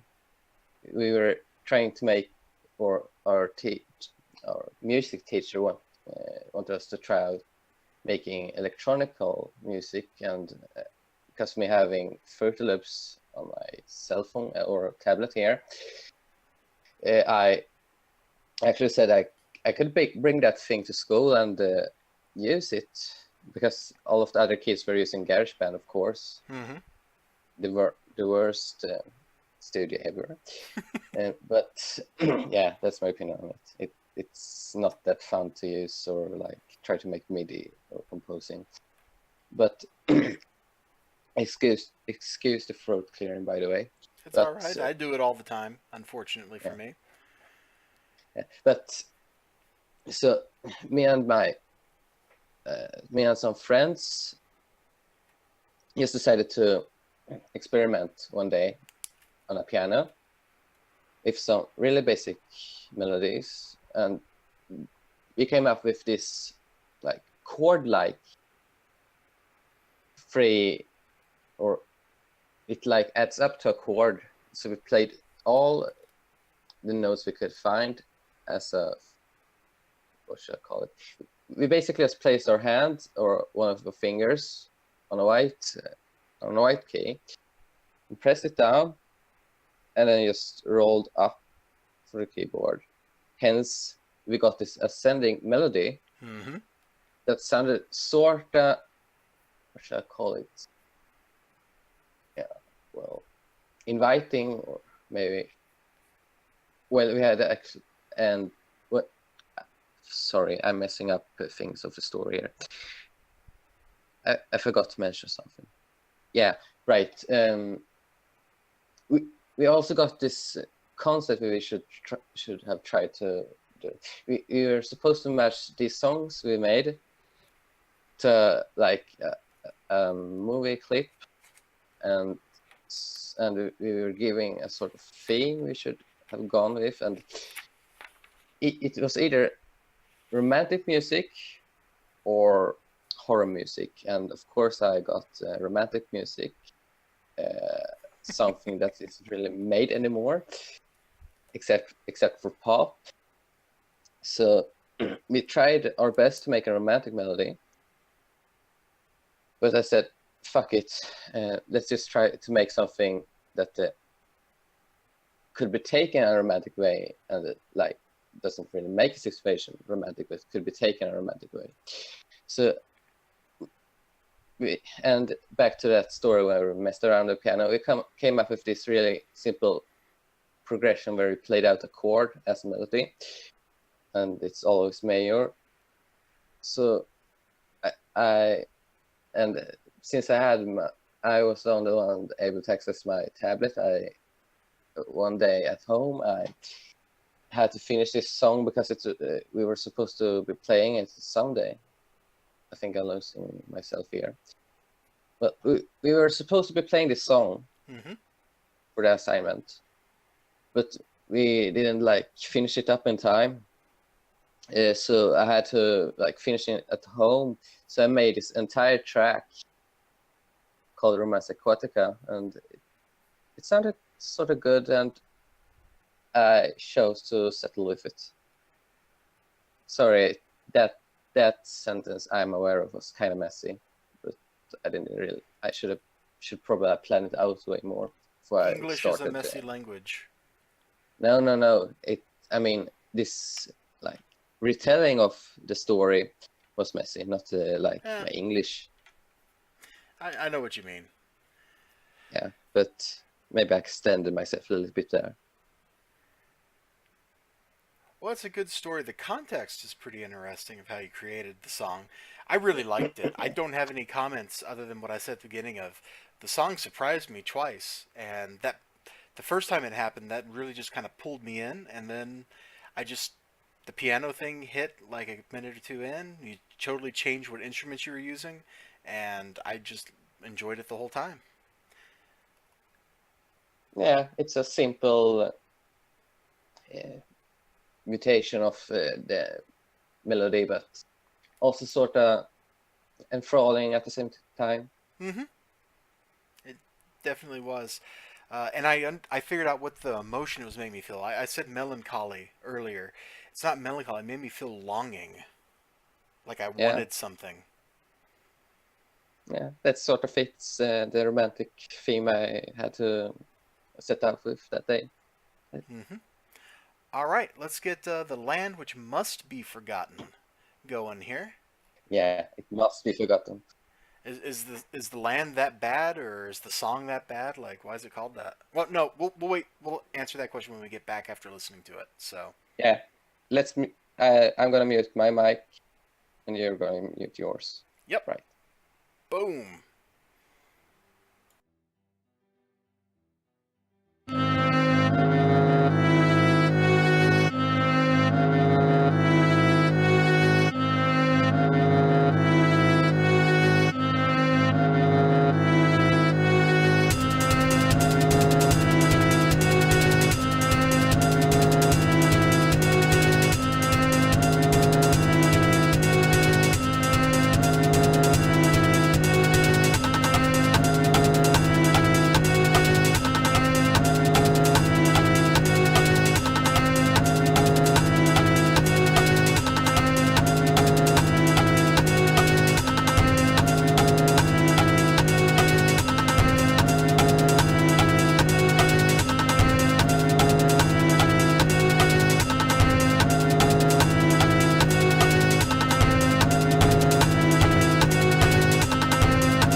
Okay, that song didn't know how it wanted to end. I wasn't sure it actually was over when the next one was starting.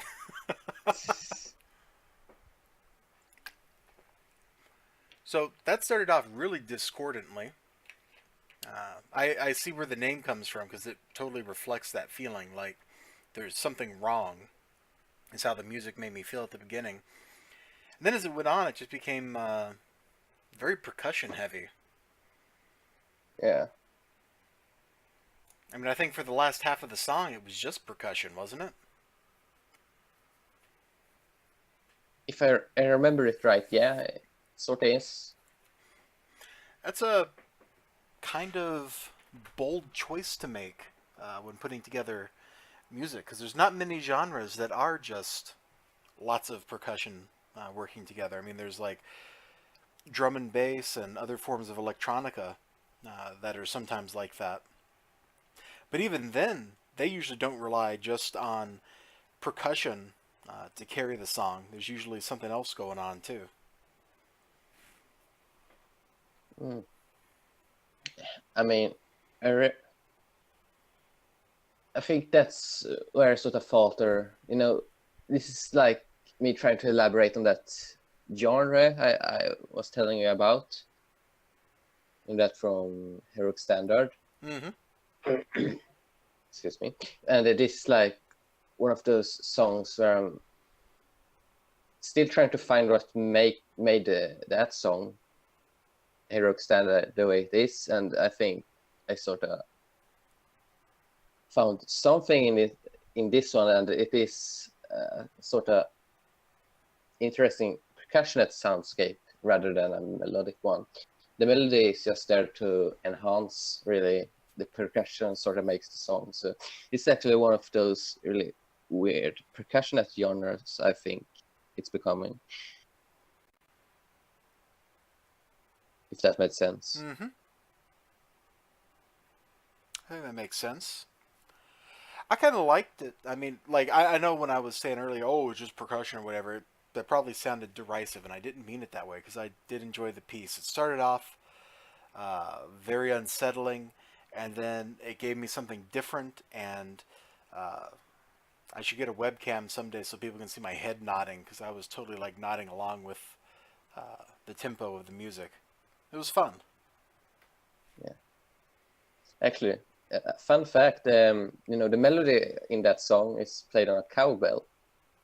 I figured I was like trying to identify the instrument. I'm like, that's not a cowbell, is it? And I was like, I better not say anything, but that's just going to open things up to more cowbell jokes, and I don't want to go there. But it is a cowbell. Yep. It echoes for eternity. Yeah, somewhere I've got a keyboard. It's got cowbell as an instrument you can play on it. And so I'm very familiar with how that sounds because, you know, maybe in my misspent college time, we might have just jammed on cowbell for a while. Not that I'll admit to it on camera. Yeah, but I mean, cowbell is one of those really novelty sounds, you know. Mm-hmm. It's like iconic at the same time and fun to listen to. So I know where you're coming from there. Cool deal. Any other thoughts on this song, or should we get to A Fight the Demons Yet to Come? Let's head on. All right, I'm going to hit play.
Okay. Um, you know, I I guess for that song, the fight with the demons is more metaphorical than literal because that actually was kind of a gentle piece. In what sense? It didn't really evoke a sense of violence. There was at least when I listened to it, I didn't feel like, oh, we're really grappling with things. It felt more like, what's the right word? Psychological, Yeah, I maybe? was gonna say cerebral, but I think psychological is a better word. Yeah. Actually, this is the song Bren keeps like calling back to every time he talks about my music. If you see, maybe you can see why or Hmm. something. I mean, how does this song make you feel? That piece, it made me feel like I was thinking hard about something, if that makes any sense. And I don't know if that's like what you were going for or not, but that's what I got out of it. Like, I'm thinking hard about something. I get like I'm wrestling with an idea or a concept. Uh, I think that's what I meant by when I said cerebral was the word I wanted to use. You said psychological. I think that's a better fit for the feeling, but it was very much wrapped in thought and a little bit of emotion. And the name really, I was thinking, oh, this is going to be like, you know, some heavy metal, like we're going to be like grinding out like a punch fest or something, and We're that gonna that wasn't it we're at gonna all. do we're gonna go all Brenna, you mean? Yeah, yeah, essentially, yeah. Actually, if I remember right, Bren told me this. He uh, found this song really epic in a sort of a way, and I mean, I guess it could be seen epic, but if do you agree about being epic in a way or another? I don't know if epic's the word I would use. I When I said I was like deep in thought or something, like I was having big thoughts, so that's kind of like epic, just not in quite the same sense. But yeah, no, I think I know what Bryn was going for there when he said epic. I can definitely see that word being used to describe it. Yeah. Actually, I think this is one of the better pieces in this album. It Actually, was a good piece. I still like Romance Aquatica better. Something about that just really hooked into me. But the one we just listened to was really good. yeah, Now, it's one of the better. yep, I like it. So 12 p.m. is what we're about to play, and you said that was another example of the music genre that you're trying to pioneer. Yeah. Okay, well, I'll go ahead and hit play, and we'll get started on it.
Man, it is a good thing I had my stream output for my microphone muted because my headset totally beeped. It was like, "You're out of energy. I'm going to beep at you," and that would have totally ruined the song. Yeah, that would have been that beneficial to like the piece, I think. It just randomly in the middle of, here's all these bells and drums and stuff, just beep beep beep. It would Yeah, have fit right in. of course it would. Like just this random alarm going off, like switch from bells to modern analog bells, basically. Mm-hmm. Technological leaps right in the middle of songs. Here we are. Yep, just there. It's there. It's just to see if you're paying attention. Uh, Yeah. so I definitely feel the similarities in this song and some of the other things you've done. It's very percussion heavy, kind of down tempo. I guess that's one thing with a lot of things that are percussion heavy, and you can always correct me if I'm wrong. They tend to be like very high tempo, like drum and bass is just like 180 beats per minute a lot of times. Like it's just absolutely ludicrous how fast the music goes. Whereas this was a good bit slower than that. It's instead of like frenetically wanting to sling myself every which way to dance to it. I was just kind of like nodding my head along with it, especially early on when the bells were going. I was like, yeah, this is kind of oddly my jam. I don't know why. It's like bounces around 140 and upwards in the BPM ways. I actually interesting concept I found with these songs is if you have an odd or decimals in your BPM, it's sort of you sort of get that natural feel to it, like you said before, with how if you have a live drummer, you have that swing, or maybe, but Mm-hmm. something like that, you get the same effect. Interesting. I Do you hadn't see what it's called? the 12 p.m. You, because of all the bells. yeah, Yeah, I kind of guessed that part. Unless there's a deeper meaning that I was missing. That seems like kind of a superficial meaning. it's pretty straightforward. Cool. I'm not sure I have a whole lot of thoughts. I don't know what to think about um that kind of music that's very percussion heavy. I like it, but I don't know what to think about it. Like if we were listening to uh, something more traditional, like I would have more words to say, to opine about it. Like, oh yeah, that really evokes a feeling of this in me and is reminiscent of these musicians. Kind of like earlier when we were talking about, I forget which track it was, and I was like, yeah, that felt kind of like maybe like some early Depeche Mode stuff in the way that you built your soundscape. Yeah, I guess that was the very first track, wasn't it? yeah.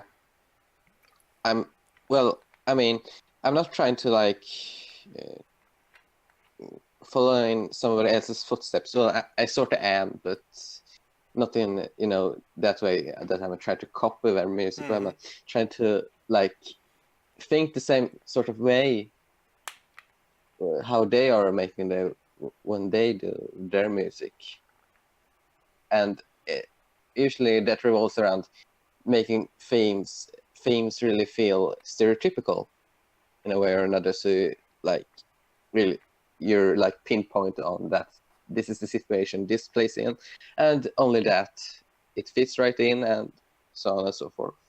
Mm-hmm. So you see, these are mostly original concepts, so maybe that's why you're having a hard time to refer to another artist, or maybe. Yeah, and also it goes back to like I was talking about when we were doing this with Bryn past couple of weeks. Uh, I'm not like a trained musician. My role in the band was, hey, we need somebody to go do this thing. you do this thing, or I also did like some production work. I did like the mastering, which was all really bad. I'm terrible at it. And I had my sampler that I noodled around with and did some really great stuff on. But I've never been, like my last music class was like that. At least that I paid attention to was like fourth grade or something. So that was a very long time ago, and they don't really teach you anything useful in that. It's like learn how to follow these notes on a recorder. Oh, that's really boring, especially because we're playing boring pieces. This stuff is all very interesting, and I think I lack the proper vocabulary to talk about it. Yeah. I mostly strive for like a theme in my pieces, or like a deep situational theme, if you can call it that. Like something that fits an action more than a Mm-hmm. concept. Cool deal. Let's not belabor the point because people will get really bored. So, And fall asleep. yeah, that's what I'm afraid of is somebody would be like, oh God, will these guys quit talking and just play the next song? So, let's play the next song. So, End of Part 1 is what it's titled, and it looks like it's the last track on the album. Yep. Alright, so I'm going to hit it.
I don't know how I feel about that song.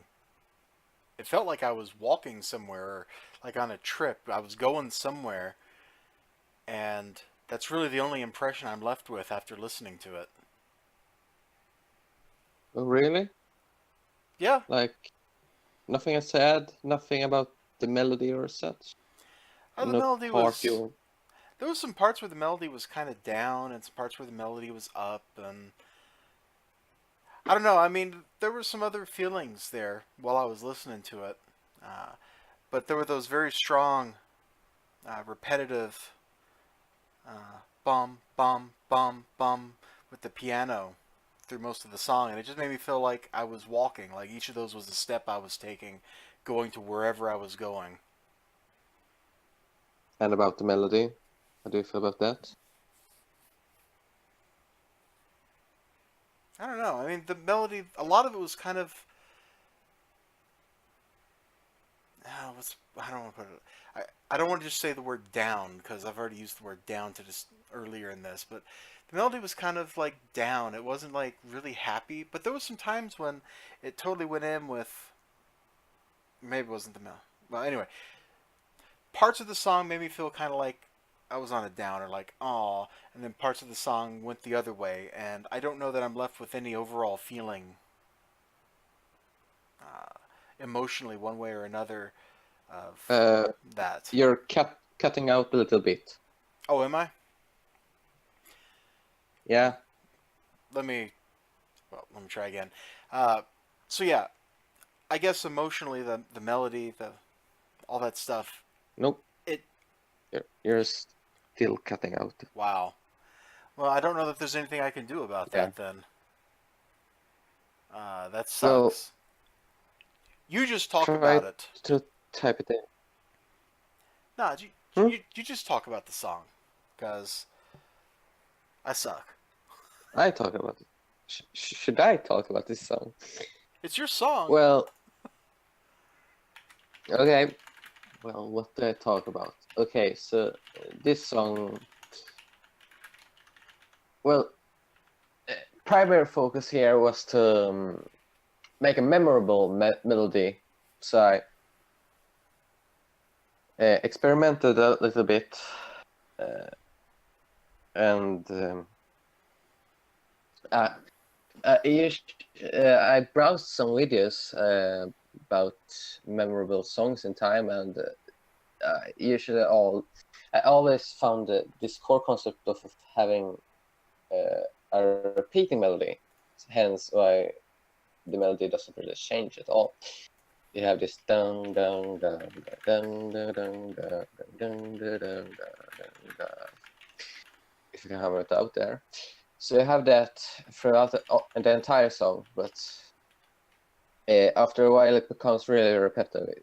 So I have this progression, rhythmical progression with a tonal piano note, like Mm-hmm. playing the riff at the same time as this melody goes on, and after and because of that I can like slow down the song and speed it up without having changing the melody in itself. So when it became too repetitive, I basically like bumped it up and an octave higher, and what should I say?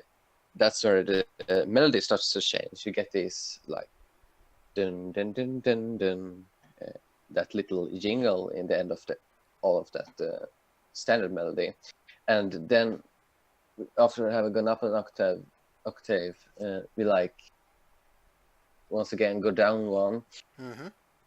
but then we like layer these octaves on one another, uh, in the like towards the end here, you see, and then we get to this really weird thing where I use, you know what an offbeat triplet is, right? I know what triplets are. I don't know what an offbeat triplet is. Basically, it's like you're playing something in free basically, and you have like dun dun dun, something Mm-hmm. something like that, and those are supposed to be really hard to like play on a piano as an artist. So I thought this would give the song a sort of bouncy feel to since playing something in a time stamp does that to a song. So that part before we resume to the melody is where I'm talking about now, are you? Mm-hmm. Yeah, that part is like where the melody really morphs and I don't know where I'm going with this, but I'm just describing where I thought how I've planned out this song. So that's where the melody morphs the most, and that's like the climax of this song. And then we have the standard like outro and such. Yep. Oh, by the way, would you mind like taking a look at in that song called "The One Who Changed"? Maybe because that's like a big leap of time since I made the songs in this album. Sure. So maybe for We can. comparison. Oops. We can totally play that next. Yeah. Oh, it says to check the description. Tell me what you thought of in the comments. I also desire critique, but I want the good stuff and the bad stuff. Okay. All right, you ready for it? Let's do it. I'm all ready.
Okay. Looks like the song's done. Oh man, there's some Oh really man. good stuff in that. The very beginning part, I don't know what instrument you had playing, but the echo on it was kind of unsettling. I really liked it. And you kept bringing that same uh, riff with the same instrument back in uh, a couple of times in the song, and it was great every time I heard it. And I really liked the stuff around, like, in the 250s, all that piano stuff. It was very dynamic, going up and down, and I felt like you were trying to toy with my emotions or something. Yeah. Well, this song is about emotions, basically. Hence the title. It was good, man. I can't really comment on it aside from I really liked it. And a couple of things I mentioned, it was very dynamic. There was some part early on in the song, I forget where it was. It kind of felt. I was over here. I was tapping my finger on my desk. Every note you played was lined up right on the beat, and it started feeling kind of. Uh, what's the right word? Monotonous. But then you broke out of it pretty quickly, and went on to do other things. So uh, when you say the song's about emotion, was the song about like a range of emotions? Because if it was, I totally understand what you were going for with that part of it then, because it's kind of like this is like when you're feeling kind of flat and life is just like, yeah, whatever, it's another day. But the song changed so much as it went through. There were callbacks to earlier themes later in the song. Uh, yeah, it was all over the place, and I loved it. It was great. Hmm. I I don't gotta go think see if I left a comment before. Did I leave a comment? Oh, good. I didn't contradict myself. Okay. that would have been bad. Well, it would have just been funny. But that's one thing about music is each time you listen to a piece, you can get something different out of it. Because while music is, to an extent, as the listener, a passive experience, like watching television or watching movies, because you're there to receive what the artist is doing. It's interactive from the perspective of your mood, what you're doing, the day, who you are at that moment in time, influences how you receive what the artist is doing. And so one time you might listen to a piece and it's like, I've had a bad day. I'm going to go listen to this and, oh, I don't like it because I'm associating it with the bad day and my negative emotional state. Whereas another time you might listen to the same piece and you've been having a great day, you're feeling wonderful, you're riding high on the hog, and you listen to that piece and you associate that piece with the good feelings you're feeling instead of the bad feelings you might have felt on it at another time. Uh, Music and moods go hand in hand. And I'm going to shut up so you can talk because I've been just talking for like 5 minutes now. Yeah. I mean, music and moods go right in hand. That's basically my principle when making music as well, as how people associate with it. Because that's how we make great music in the first place. You like convey a mood, or you rather set a mood rather than Mm-hmm. just set a mood. You do, and like that's what I strive for every time I make one of my tracks, because that's how I noticed that a song really stands out from another. That you have this theme, and like repeating what I've said before, but I don't think that matters too much. If you want to make a track memorable and um, outstanding, like it stands out in, I mean, both ways, function of that term. But if you wanted to make, if you want to make a great piece, make it as, what should I say, stereotypical as possible. so the brain easier can assign us, see a situation from it. That's what Mm-hmm. I've done. That's what I'm like striving to do. That's also what the sort of music I like to listen to. The stuff that fits a situation more specifically. Like you've heard when I've used songs from Carpenter in some of my videos, haven't you? I didn't quite catch what you said just now. Uh, you know that you've heard when I used music from other artists to match the theme, maybe. Mm-hmm. Yeah, that's like what I'm trying to do with my own things, and that's how I basically create all of my songs. Gotcha. By the way, since you did this with Brent's album, you did a couple of things. You like recapped on the entirety of the album and gave like score, I think, maybe.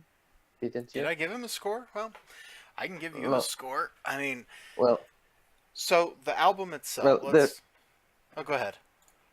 well, there's okay. It's just a bunch of things I want to know before we like end this session of Yeah, go album ahead. reviewing. First of all, like, what was your favorite song? And you have to pick one, of course, otherwise that wouldn't like be answering this question or anything. Like, okay, so what's your favorite song? Any improvement I can make as an artist? Mm-hmm. And what more? Your overall thoughts on the music I make and the albums I released, Gotcha. as well as would me and Bren be able to make a good soundtrack together? Okay, so I'll try to tackle all that stuff here. So, if I have to pick one song as my favorite, I think it's still Romance Aquatica. Something about that I just really like, and I can't put it into words why. But I will also say that the last track we listened to, which wasn't part of Grand Concert, is also like really close. Like I like it and Romance Aquatica for different reasons, so it's kind of hard to pick between one of them. But if I had to pick, I would definitely go with Romance Aquatica. It just hooked into me, and it won't let me go. And I'll probably listen to it at some point later tonight to try to pick it apart some more. But that was a really good piece. Uh, just kind of what I think about your music. You do some stuff very well in the way that you approach music. I don't want to put it. I'm going to use a word, and I'm not sure it's the right word to use. It it feels, and I guess it might be the right word to use because you've talked about you're trying to do your own thing on some of these tracks. So you approach it experimentally, and you try to do things that nobody else has done or nobody else is doing, even as you do callbacks to more normal pieces of music. My band, Fractal Rapture, when we started out, we were an experimental slash noise band. Like, I can appreciate music that isn't music as a lot of people would understand it, or music that just does things differently, or is intentionally bad in some regard because you're playing with a concept or whatever. And so I kind of like uh, those very percussion heavy tracks you do. Having said that, you know, and I'm not going to walk back from the statement that I like them, because that is 100% the verifiable truth. But I don't think that that's necessarily the music that is your best music. Uh, and maybe that's just because you're still trying to find your voice. You find your footing with that kind of material. I look forward to seeing where it goes. And another thing, kind of like I said with Bren, it would probably be better to play with different sound fonts, different samples than the ones you're using now, because they sound very fake in some of them anyway, like those drums especially you use on some of your tracks. They sound very fake in a bad way. And whether that means that you should go set up some drum mics and record a set of actual drums for yourself to use as your samples, or you get a live drummer or what, like I think that's one thing you could definitely do to improve. A lot of the stuff on Grand Concert suffered from that. Um, some of the piano work, something about it also, like it's like I could feel very much that, yeah, this is a synthetic piano. This is not a real instrument being played, and it didn't sound as good as a real piano would have sounded. And some of that's because as good as synthesizers are, and I played with some really nice synthesizers in the past. Uh, I never owned a really nice synthesizer, but I've played with some. Uh, you can get those that come with really good piano sound fonts, like if you buy a nice Korg or something, and those almost sound like real pianos. The ones you were using, I didn't think sounded like that, or maybe it was because of some of the times you try to let that sound stand on its own, like this is just the part where we play the piano for 15 seconds, and it's just there, and it's the only thing to listen to, and the little discrepancies in how it sounds versus how a real piano would attack and release the note kind of stands out because of that. There were a couple of times you were playing repeated notes on the piano, and or not just on the piano, but there's several times you know your music. You know where you've done this, where you've played like the same note, like you've struck it 3 times in a row or something. And a couple of times I thought, it would be really interesting if he mixed it up and he just pressed it and sustained it and let that go for the duration. Or like one of those times you did like the 3 notes in a row that were the same, you like sustained it for the duration of 2 of those notes and then came back and hit it with an attack on the third or something. I don't know. There was sometimes you could have mixed things up subtly like that. That would have introduced a little bit of not chaos, but something like that into the song to provide a little bit more distinction. But that's like nitpicking, and I don't have specific examples at my fingertips to point out like, oh, this is exactly the moment when that would have been really cool. I just remember thinking that a couple of times. And you and Bryn doing a soundtrack together. I think that'd be pretty interesting. You guys have some similar ideas at times. I mean, he does a lot of stuff with synthetic guitar work, and you do a lot of stuff with percussion. That seems like a natural fit. Like, you're looking at heavy metal right there, percussion and guitar. And I think with your unique approach to how you do percussion and some of the crazy ideas that you both have about progressions and melodies and the way to structure your chords and stuff, you could come up with some pretty cool stuff together. And I would definitely be interested in listening to it. Those are some interesting thoughts I've been given. Like, maybe I have a couple of things to say actually from that. For Please. example, you said that my samples sounded kind of dry, maybe, and that's because I'm actually making all this music on my tablet over here. Yep. So I don't really have access to any other samples than what I've been given already, and I'm actually looking to upgrade it to a studio on my computer, so I could have more access to these more lucrative samples, like that comes with, for example, Fruit Loop Studio and such. So I'm fully aware of some of the sounds sounding really bland sometimes. So that's why, for example, I really have to think a lot about how I approach melody and such, so the bad sound quality doesn't storm over the piece, you see. Mm-hmm.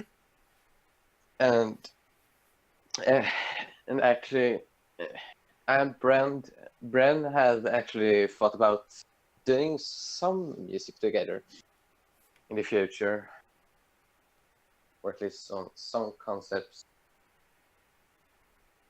Well, Truffle Historian said he and some friends were making a game together.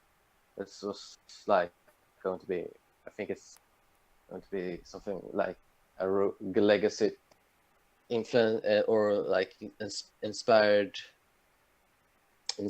game, and he wanted us to try to make the music for it. And if they follow through on that the idea, I'd say I'm down for it, and so on and so forth. Do you have anything else to add from what you said now? I don't think so. I didn't know Truffle Historian and some of his friends were working on a game. I like his levels in Broforce, so if he's the person doing the level design, that ought to be a really good time. I look forward to learning more about that. Um, I guess the only other things to add is this little video like here. We've streamed it. Do you mind if I upload this to YouTube? Like, I don't want to do that without your permission. I don't think I actually asked Bryn, but I know he wouldn't mind Well, for his stuff. I mean, sure, go ahead and upload it.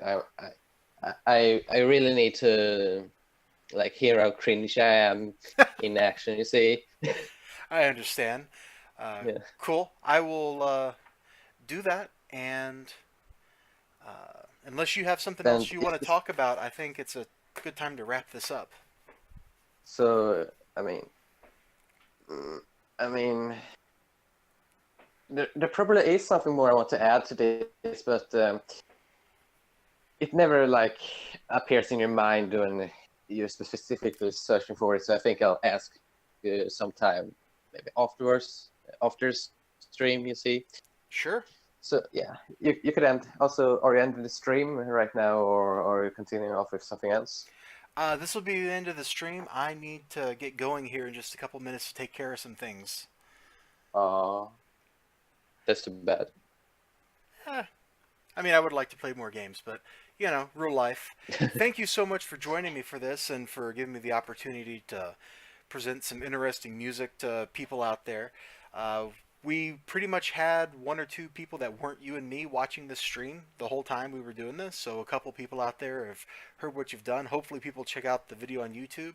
I'll probably try to schedule it to go up on Halloween on the 31st, because that's also no, that's when I'm gonna do Bryn's. I'll do yours maybe this weekend sometime and Well, get it out there. maybe you could do both.